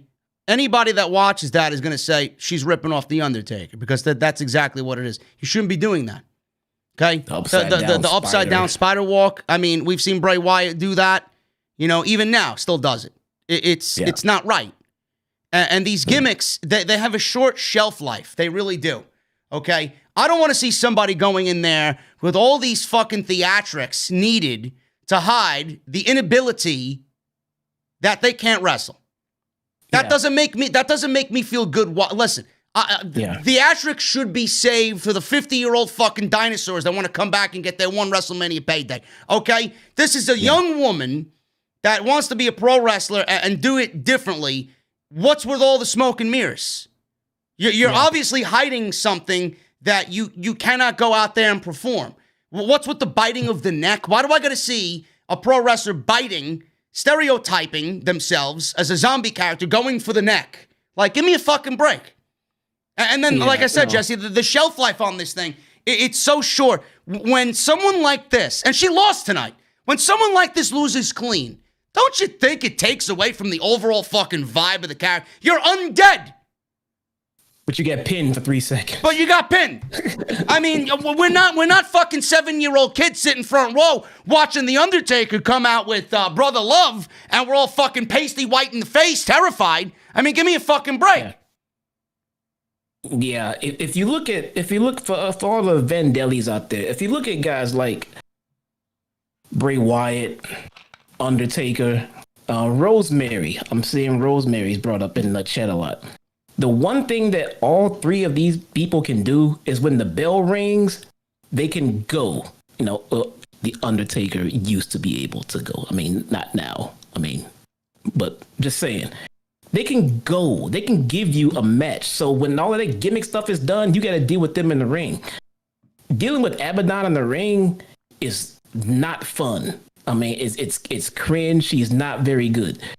If she's going to have a gimmick like that, she has to continue getting it over by being good in the ring. Otherwise, nobody wants to see her wrestle, man. You have to be able to wrestle. Bray Wyatt can come out any way he fucking wants to, because when he wrestles, he's going to kick your ass. It's not the same thing, guys. It is not the same thing. Yeah, I don't really get the infatuation with her. And again, I may be too hard. And I mean, at the end of the day, somebody's going to be listening to this and saying, who the fuck is this guy? She may be listening to this saying, who the fuck is this guy? She can do whatever the fuck she wants. I don't give a shit. But at the end of the day, I'm a grown man, 38 years old, that loves pro wrestling. Will love pro wrestling till the day he dies. We'll have this podcast for many, many years to come. I think I'm over seeing the zombie-like gimmick because The Fiend is dead. Okay, and they ruined that. The Fiend came out with all these superpowers and you can't touch him, and then one pin, 3 minutes, 3 seconds, and his career was dead. And Abadon losing, I mean, it doesn't do her any favors. How are you going to come back and explain that? Now, the commentary team did a decent job at explaining. Jericho said, I've seen gimmicks through all my years in pro wrestling, and I've never seen anything like this. I appreciate the gimmick that she's trying to do. And the commentary team put it over. I don't know if you guys heard it, but they said that it's not just a gimmick. This is the lifestyle that she lives, which is fine. But it's not, I'm telling you right now, it's not AEW World Championship material. Is she a cannibal? She may be fucking cannibal. I don't know. Okay. Let me find out her favorite band is Cannibal Corpse. Then maybe I'll go a little bit easy on her. But I mean, give me a break, man. It's just out there to a point where it's not going to get over. It's not. No, I think it's beneath what AEW needs to do. I think we really, really, really need Chris Statlander back. Yeah. We need Statlander. We need something. We need something going on here. This is not the answer. But I mean, she went for Shida's leg. She started biting Shida's leg, and then Shida got dragged underneath the ring. You seen them pull off the smoke and mirrors and the theatrics here. She went for Shida's neck underneath the ring because she emerged from underneath the ring and she had blood dripping down her mouth and Shida's neck was visibly bleeding. So Jericho was yelling, she's taking her to hell. Ref looked underneath the ring. Like I said, Shida crawled out with blood on her neck. Shida was in control after a small commercial break. She leapt off the middle rope onto Abadon at ringside. She superplexed her back into the ring. Shida rolled Abadon up for a 1 count as a counter to her attempted comeback here, and then all of a sudden she quickly gave her a running boot for the win. The undead Jesse loses to a running boot. So I guess the undead really can be killed. She's not undead, dude. Whatever, man. Get over the fucking Abadon infatuation, folks. Listen, you know me for being blunt and honest. She sucks. Move on with your fucking lives, man. You ain't gonna lose sleep over me and Jesse saying Abadon sucks. Give me a break. No. Moving on here, man. Tay Conti was backstage with Anna Jay. She's getting an NWA title match next week. Should be interesting. Tay Conti's got a lot of upside as well as Anna Jay, so I don't see them taking the title off Serena Deeb just yet. Why am I looking at Abadon in the ring with Shida, but Tay Conti's in the ring with the fucking NWA champion? I don't know. I really don't know, man. I don't have any answers for you. Rey Fenix made his way into the Daily's Place. Inset interview aired with Pac and the Lucha Bros. Pac said Fenix will be the next AEW World Champion and achieve greatness by himself tonight. Your connection is done, Pac said. Then Omega's ring entrance took place. The one thing, and I was thinking literally, Salrex said the same thing to me tonight. I was literally thinking the same thing while I was listening to Justin Roberts. How the fuck does Justin Roberts not stutter or fuck up anything he's going at the speed that he's saying it in regards to Kenny Omega's entrance, man? The guy is fucking great. He's awesome. One right after the other, all these fucking stats and whatever he's reading off of for Kenny Omega. Not one fucking mistake. Not only that, in the perfect cadence each time. Yeah. Each time. Love that guy. I read his book, by the way. Well, I heard excerpts from the book, but I listened to reviews on the book. I haven't read the book, but I mean the shit that they put him through in WWE, man, Jesus fucking, you want to know why people don't want to work there. Anyway, Justin Roberts did his Omega ring entrance, which is becoming quickly one of my favorite things about anybody's ring entrance. Omega walked out with Don Callis in between the cleaner girls, and he's wearing his leather jacket. He came through the evil tunnel, and this was right off to the running, man. Unbelievable match. We went to a commercial break, and I stopped to tweet. I'm like, these guys are already fucking killing each other in about 6-7 minutes, and this is already shaping up to be a TV classic here. So we got a lot to go on with this match. They both beat the shit out of each other, which is not a surprise to anybody. But we got some chain wrestling. Pace was very quick, mostly through this match. There was not really one slow moment in this thing. Omega called for a Terminator dive, but Fenix ran back in, landed a Hurricane Rana of his own before, faking a dive and then going out there. And I mean, this Tope con Hero through the ropes. Holy shit. It was almost as if he was shot out of a fucking cannon. He almost went into the front row, and I think Jericho said he almost took out all of the gun clubs sitting front row. That's how hard he shot himself off the ropes onto Omega. Unbelievable. So back in the ring, Omega hit a swinging DDT. Fenix popped up, hit a dropkick, went for a springboard. Omega chopped him down, continued to beat him down on the floor. Fenix was then sent over the barricade, and he then caught Kenny with a rolling cutter. By the way, before the rolling cutter, Omega caught him coming back over the barricade into the ringside area with a Snapdragon suplex on the concrete, which looked fucking ridiculous. God, before I forget, before the cutter.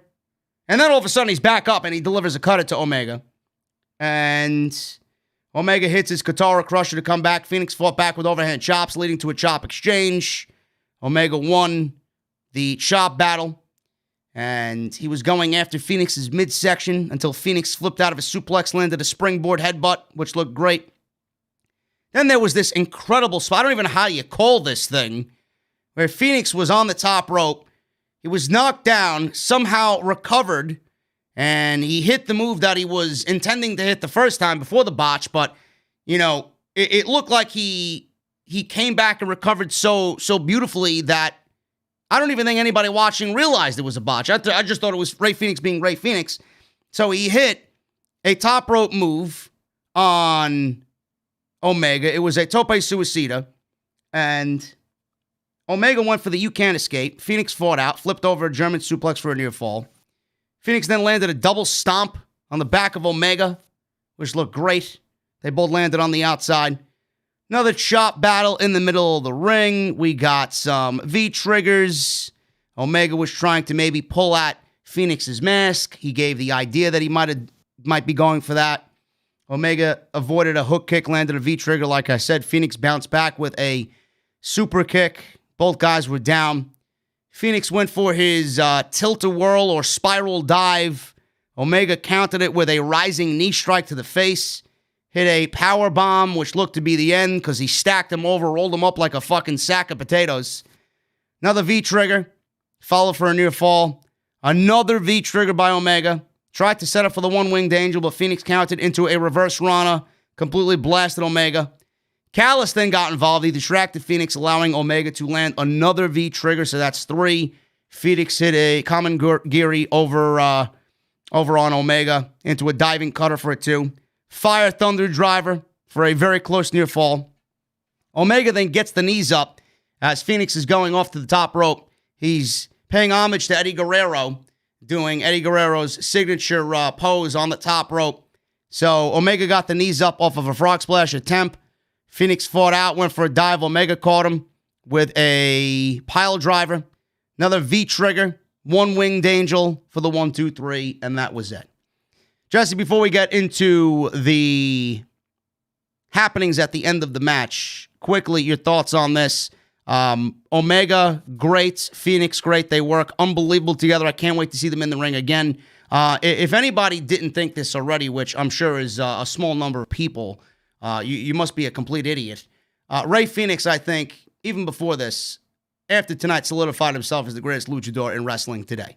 And this guy will be a future world champion without... If he's not, I'd be fucking shocked after tonight. I mean, this guy is easily the greatest luchador in the game right now. I even told Salrex, if you give this guy what I think he deserves, he may be better than Rey Mysterio.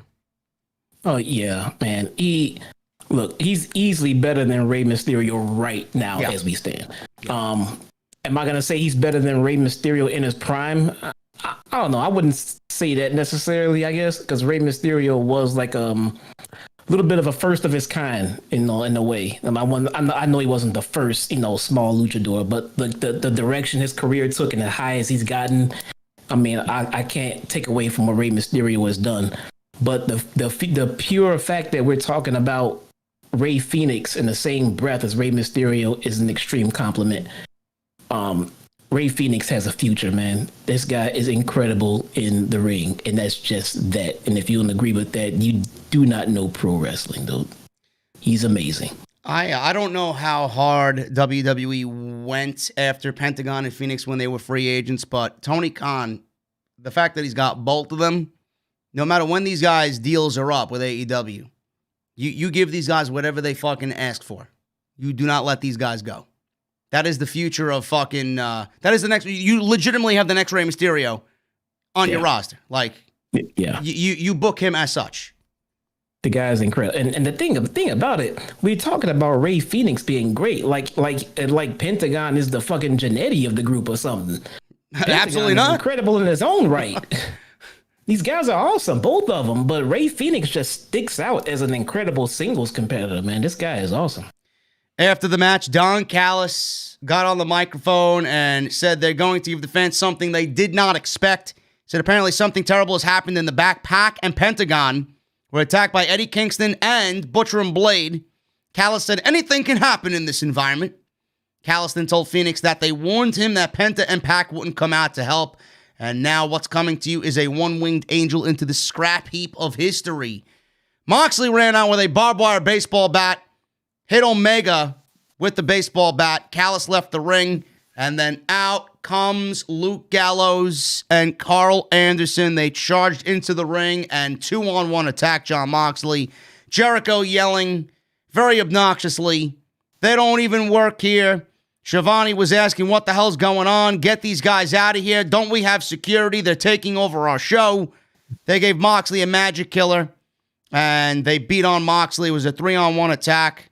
Omega stood with the baseball bat, bashed Moxley over the back in the midsection with it. I think the magic killer was delivered as well to Jon Moxley. Finally, as if Moxley doesn't have any fucking friends in this place, Brian Pillman Jr. and Griff Garrison, of all people, jumped the barricade from the crowd, tried to make the save. They were easily tossed out of the ring. I believe one of them was even powerbombed through the table by big man Luke Gallows. We got a bunch of other guys jumping the barricade to try and fend off the Good Brothers, but they were taken down. We got a hostile takeover here. Ross is calling it a hostile takeover. Gallows powerbombed one of them, like I said, through a table at ringside. Gallows and Anderson then held up Moxley, Omega bashed him in the gut with the baseball bat. Gallows, Anderson, Callis, obviously joining forces here. They will have a main event match against the Motor City Machine Guns and Rich Swann for Impact's first major pay-per-view of the year. And Omega said Mox made him flip the switch. And Omega is just turning up this heel run, which is great to see. The Young Bucks ran out here, tried to reason with Omega and the Good Brothers. Jericho said it's the first time that they've been in the ring in years since terrorizing New Japan Pro Wrestling. And when Garrison and Pillman held Omega's arms, the Young Bucks super kicked both of them. So we don't know where their allegiance lies. And then all of a sudden, we have Omega and the Good Brothers throwing up the Too Sweet, and then the Young Bucks join in, and that's the way the show goes off the air. So we have a 5-man power group, Jesse, here in AEW, with Gallows and Anderson being the Impact Tag Team Champions, the Young Bucks being the AEW Tag Team Champions. We got Kenny Omega as the AEW World Champion. Not only are they dripping in gold, but we have an elite takeover in AEW.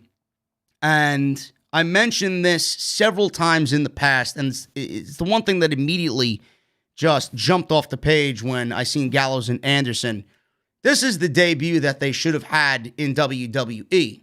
Now, they jumped the Usos when they first joined the WWE, which I had a lot of high hope for, and then WWE just fucked them up, and they eventually became nobody in WWE.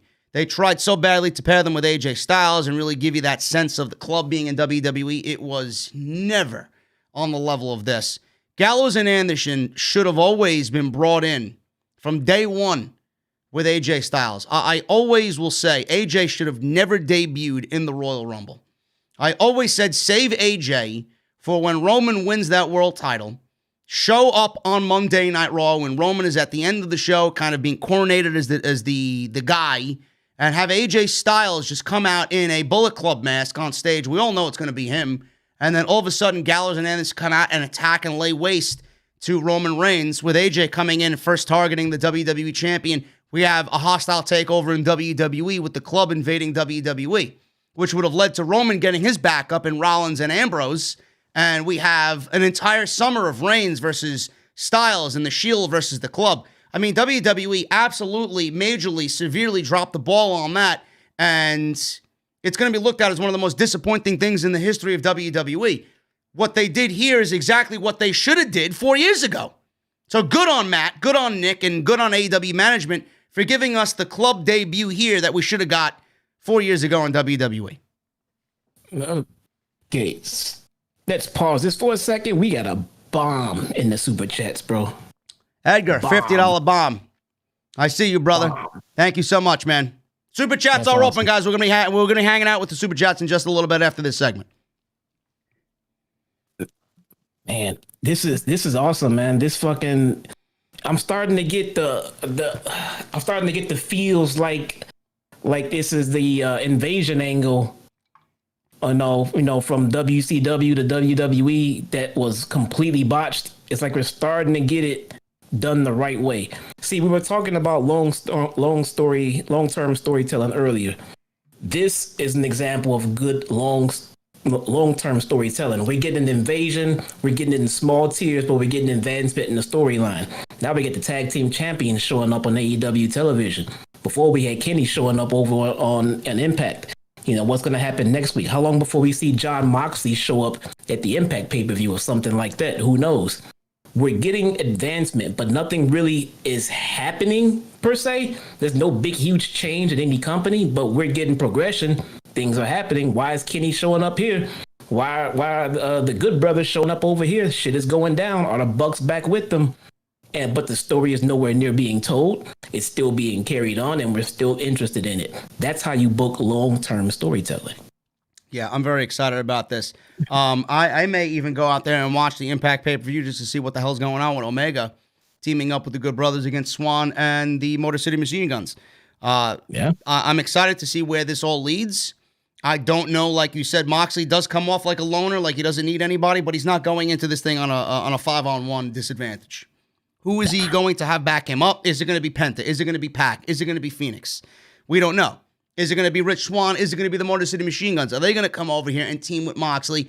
Maybe we get Sammy as well because they got a history between each other as well. I don't know, but this could be the gateway to a mega summer for AEW and Impact. I don't know where it leads. I don't know when it ends, but I made a prediction. I think we get a super show of sorts with possibly New Japan involved. Maybe it's over WrestleMania weekend. Maybe AEW does their own weekend. But I do think we're going to get something where all three brands are involved, and I think we're going to get one major show because they don't do this with all the New Japan talk and all the history of New Japan without New Japan coming in. That's just my way of thinking.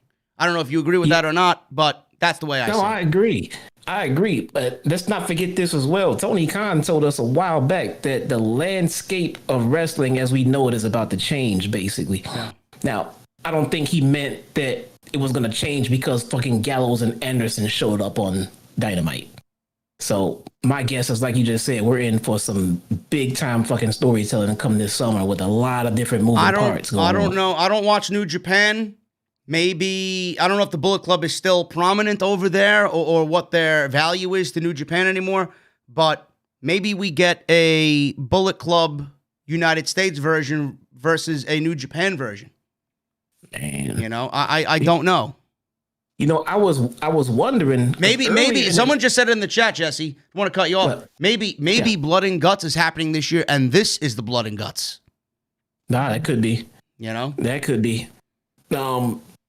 I didn't think about this, fucking Salrix. I didn't think about this till like after the fact, but when earlier in the show they mentioned, like in one of the promos segments, they mentioned how Omega was gonna be on the show next week with the Elite, and I was wondering what the hell does that mean because we haven't seen Omega with the Bucks or anybody else since he joined Callis. So, like, what do they mean? I mean, are the Bucks going to be sitting there in the ring next to Callis and Omega? What does that mean?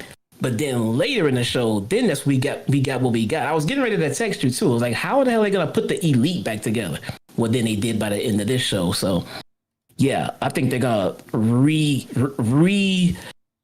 reboot the Bullet Club from when it was back, 10 years ago. I think they're going to make them relevant again, like all over pro wrestling again. But I think you're right. I think we're in for a pretty good summer of wrestling. I don't think Tony Khan's big surprise was getting the Good Brothers over. I think we're going to get a lot of moving parts. Oh, yeah. Yeah, this is not even the beginning yet. We're not even out of fucking stage one yet. This is going to be big. And, I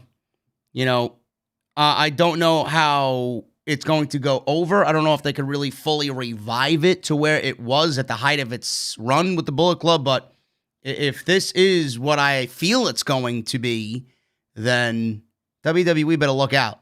Because this is, if this catches fire, we may be in for AEW really gaining some traction here. I love it. It is. It's what it is. What it's doing. It's making wrestling fun again. Yeah. That's all it's doing. All these dream matches. Oh, what if we get this person against that person? Some of that can start to come true. So it kind of makes wrestling fun. It brings in more unpredictability. So I'm looking forward to it. I can't wait to see what else they do. And for the first time ever, I'm actually giving a shit about what happens with Impact. I know. I'm not to that point yet, but I will be tuning in if things continue to heat up for sure. Yeah. Oh, I'm not ready to watch it yet, but I still care about what's going on. Especially with them and no crowds. I can easily be happy. Yeah, I'm good with waking up the next day and getting in the news of what happened on Impact the night before. Yeah. You know, but nonetheless, people say Impact. I'm not just and changing it. No, what happened on Impact? Because it could be something with AEW. So, MAGA Revolution in the chat. Just subscribe, thumbs up. Love your knowledge and facts about wrestling and speaking truth on how we feel. I appreciate you, brother. Thank you so much for joining the family. I appreciate you, man. But guys, that is the end of the review. And if you are usually one that comes for the review only, that's the end of the review. I'll see you guys on Friday when I'm back live for SmackDown for the post show. But if you guys want to hang out, we're going to be hanging out. Super chats are open, so make sure you guys get them on in. And then we're going to round out tonight's show right here for AEW Dynamite on OTS. I want to thank everybody. Make sure you guys hit that thumbs up. We got 586 in the chat right now. Let's try to get as close as we can to 750. It greatly helps out the video and the channel when you do that. Hey, I forgot. What do you think happens with Marty? Well, being that everybody, all these geeks out there, took what Meltzer said word for word verbatim about WWE being interested in Marty Scurll. Everybody ran with that. Oh, God, no. I don't think WWE is initially interested, but I do think that they would welcome him to the company because they just don't give a shit. The same reason that they would welcome Tessa to the company. I don't think he's going anywhere soon. And I see a lot of people saying, what if Marty comes in to AEW? I don't necessarily think AEW wants all of that negative press after 1,000% positive press after what they did with Brodie Lee. I don't think they would do anything to deter that. So I don't see him coming in to AEW. Yeah, I don't see that right now. He does seem a little too toxic to touch right now. Yeah, and a lot of people are mentioning Jay White and the comments he made after he lost at Wrestle Kingdom. Guys, I think you're looking into it way too much. I don't know. Yeah, you're getting worked. I don't know why New Japan would ever risk losing somebody like Jay White, who they've clearly built the entire company around. What are you hoping for? Oh, he's going to AEW. I heard some people say he's going to show up in the Royal Rumble. Does Vince McMahon even know how to spell Jay White? Okay, no. You fucking serious? No. You Triple H might have interest in Jay White, but Vince McMahon, no. Yeah. Come on. He's not going anywhere. No. So that's that, guys. Let's hang out with the super chats. Chemo, the therapist, $2 super chat. It's great seeing -1 feud with Marco Stunt. -1, man, getting his shit in. -1 is the strongest booked competitor in all of pro wrestling today. You know, I kid, but I'm really happy that they are going above and beyond to try to get this kid's mind off of the world going on around him, because it's got to be catastrophic for that family. Yeah. And to have this to fall back on, to have friends in the industry and everybody trying to keep his spirits up, I think that's really fucking cool. Really fucking cool.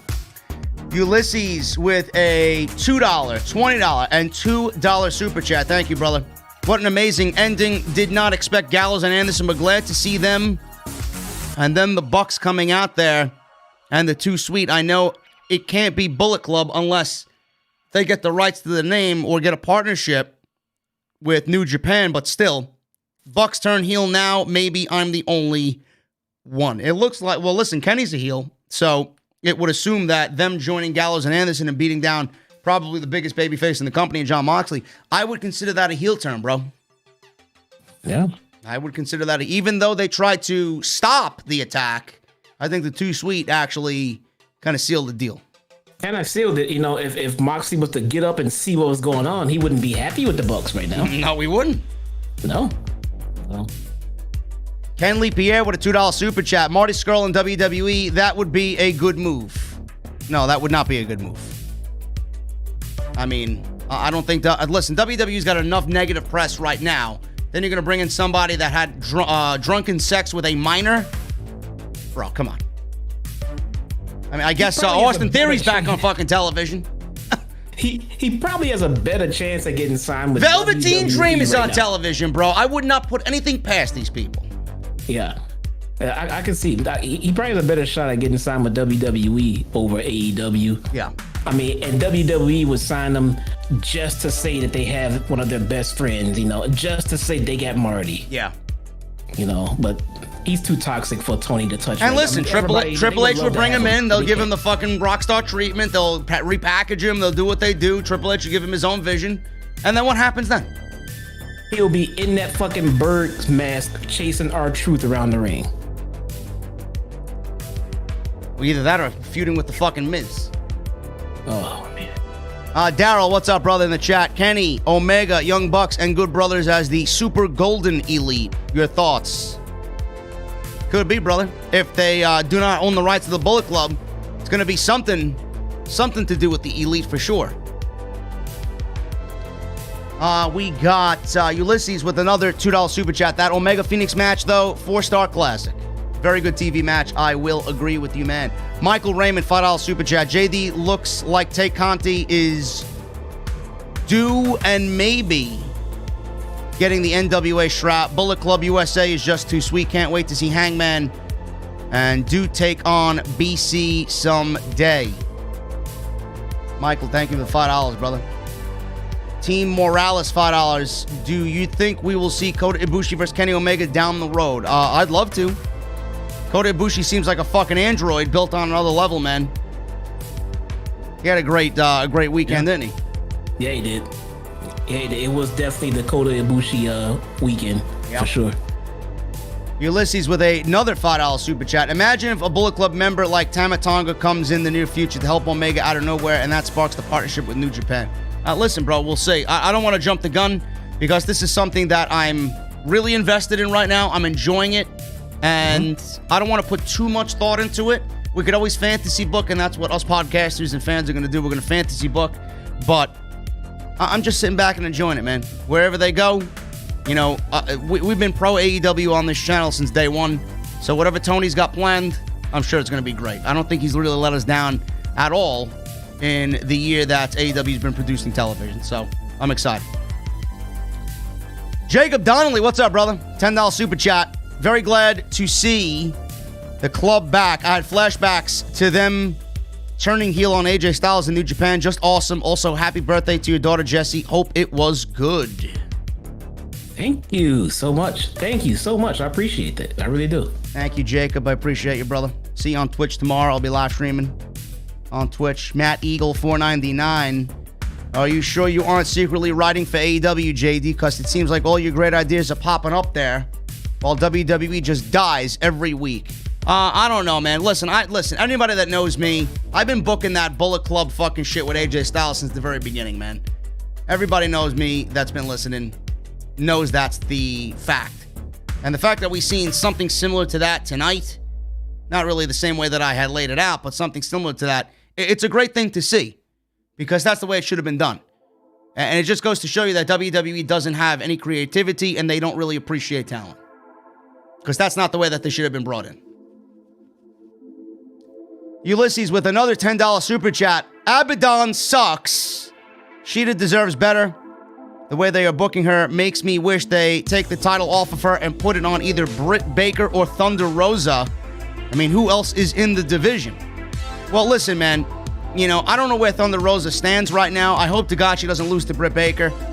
What we could really see, being that Serena Deeb is an AEW talent holding the NWA title, I don't think it really is out of the realm of possibility for Thunder Rosa to be an NWA talent and hold the AEW title. It's partnerships all over the place. Much rather Thunder get it than Britt Baker. Even though I feel like Britt Baker's going to be the next AEW World Champion because she's an AEW talent. I hope not. I mean, I'm like you. I don't know if they have Thunder Rosa on the roster per se. Why is she over here messing around with Britt Baker and we've got Shida in the ring with Abadon? I don't know. I mean, if you can put a title on her, she should have.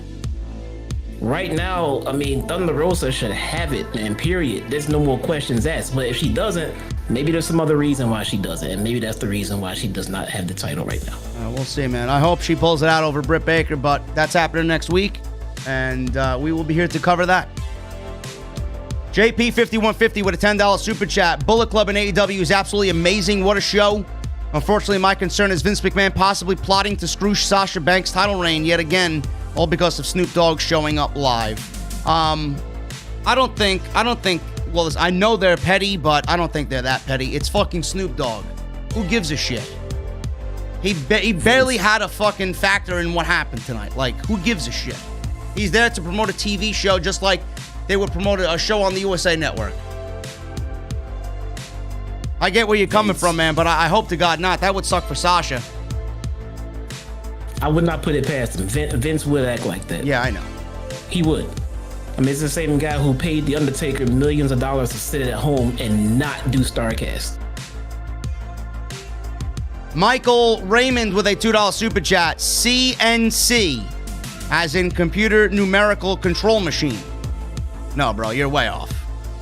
It's not CNC, it's C&C. And it's coming soon. My trailer and Hodges' trailer are on my Twitter. Go and check it out. Rick O'Shea with a $4.99. AEW brought me back in from show 1. This has been fire. Cannot wait for the Bullet Club angle. Impact collab is gold. Need that Impact OTS show.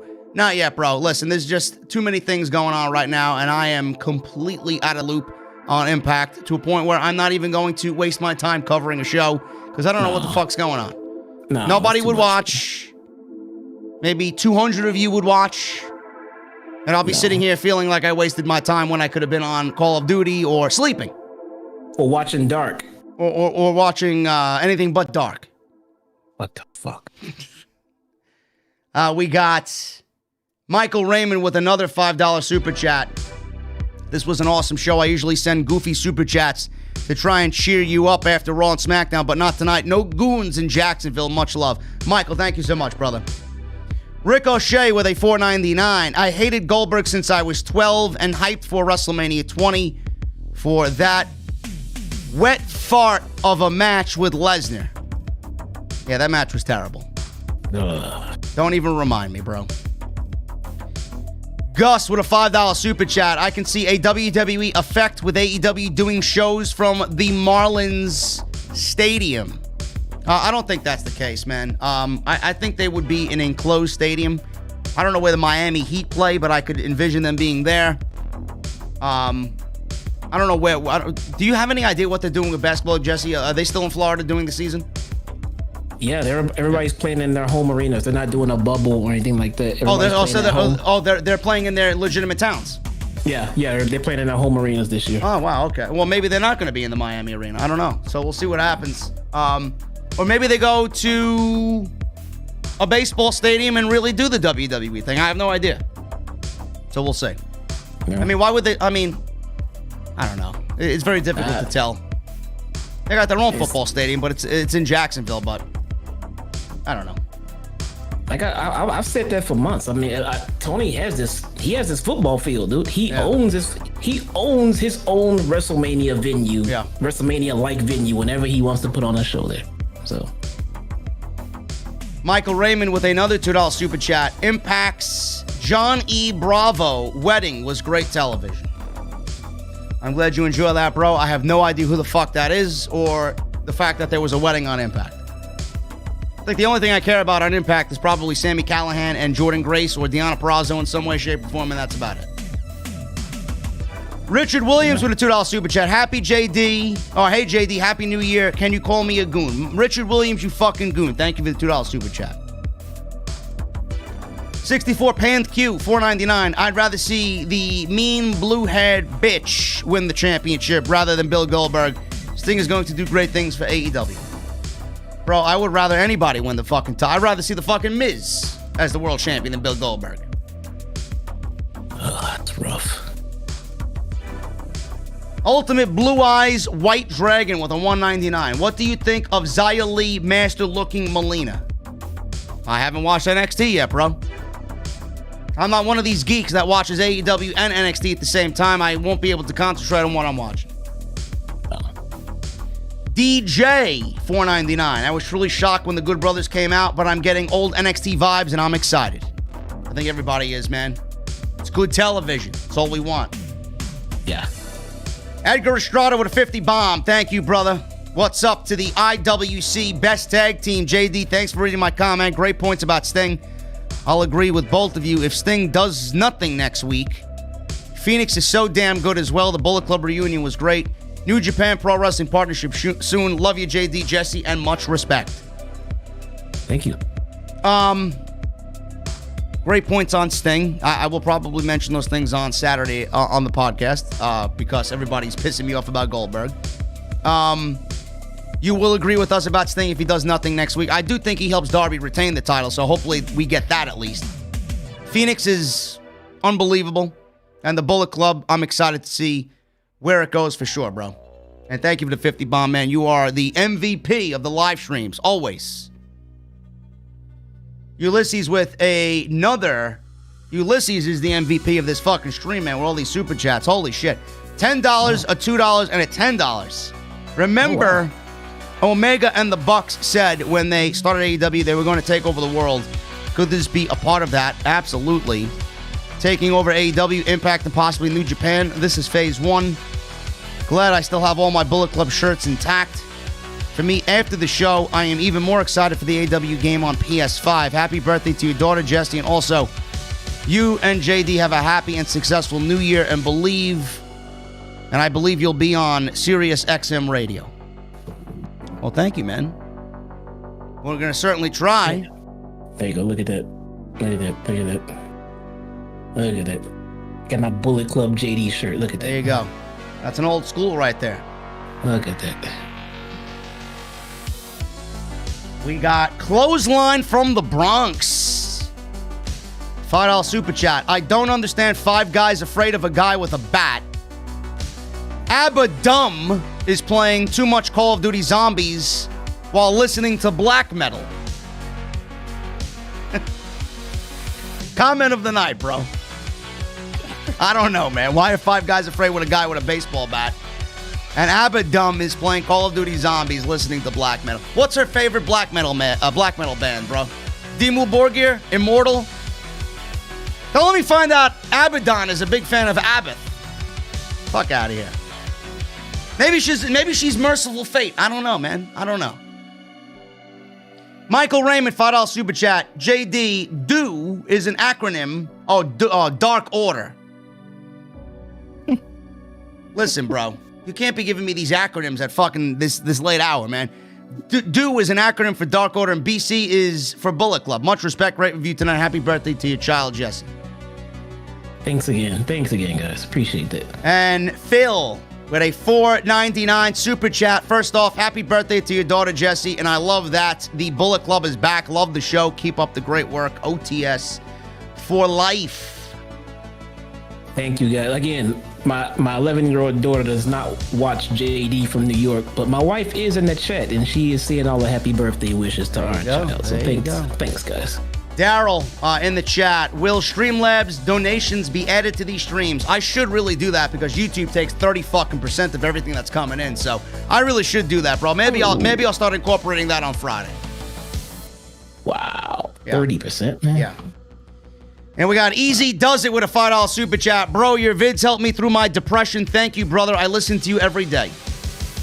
If I can help in any way, shape, or form, I am here to do it, man. I appreciate you and the $5 super chat. Hope you're doing well going into this new year, man. Yeah, that's awesome. All right, Jesse, we're about to get out of here, man. Any parting words before I start the pilot tune playing in the background? No, man. Other than, again, happy birthday to Raylan. Love you, sweetheart. Man, I'm excited to see where Tony Khan has where he's going with this, because I think he's got more up his sleeve. The fantasy booking that we're seeing in all of this really has me thinking that Tony does have some kind of relationship with New Japan coming up going forward. I don't know how he can do this angle, and this invasion type deal with Impact and not include New Japan in it, because they're tied into all of these guys. All these guys we're talking about all have New Japan ties to all of their top stars, all of them. So you can't. You have to bring them in. You have to. I think there's something there. We just don't know it yet, and I think we're gonna get it for sure. Guys, thank you so much for joining us on the podcast tonight. And final shout out to my guys over at Liquid Death. I promoted them on the podcast on Monday, and I tweeted about it. They hit me up in my DMs, and they're sending me some free swag and some free shit, man. So shout out to Liquid Death for the grab bag and the care package coming on the podcast, man. Shout out to them. Excellent stuff. And you guys know me. When I put my name on something, it's good. So thank you guys so very much, man. Follow me on Twitter at JD from NY206. That's Twitter and Instagram. Hit that subscribe button down below. Turn on that bell for notifications. Thank you to everybody that donated via Super Chats tonight. Hit that thumbs up, man. We are 635 in. Let's try for 750 before we get out of here, man. I want to see 750 by the time that Pilot guitar solo comes in. Make sure you guys check out the description for all the videos that you might have missed. I'll be live on Friday for SmackDown. I'll be back on Saturday for OTS, another 2 hours right here on YouTube. And I will be on Twitch tomorrow afternoon. And then I'll be seeing Big Hodge tomorrow, man. We got some more stuff coming up for the CNC. Appreciate you guys. You know what time it is, man. You know what time it is. I'm grabbing my Liquid Death. And Jesse and I are getting in the Mustang. It's going to be a little cold outside, but the windows are going to be down. Why? Because Pilot's coming on. I want you guys to turn that volume up to max. I want you to give me those guitar emojis in the chat. And I'll see you guys right back here on Friday. And I'll be with Jesse next week for night 2 of New Year's Smash. See you guys later.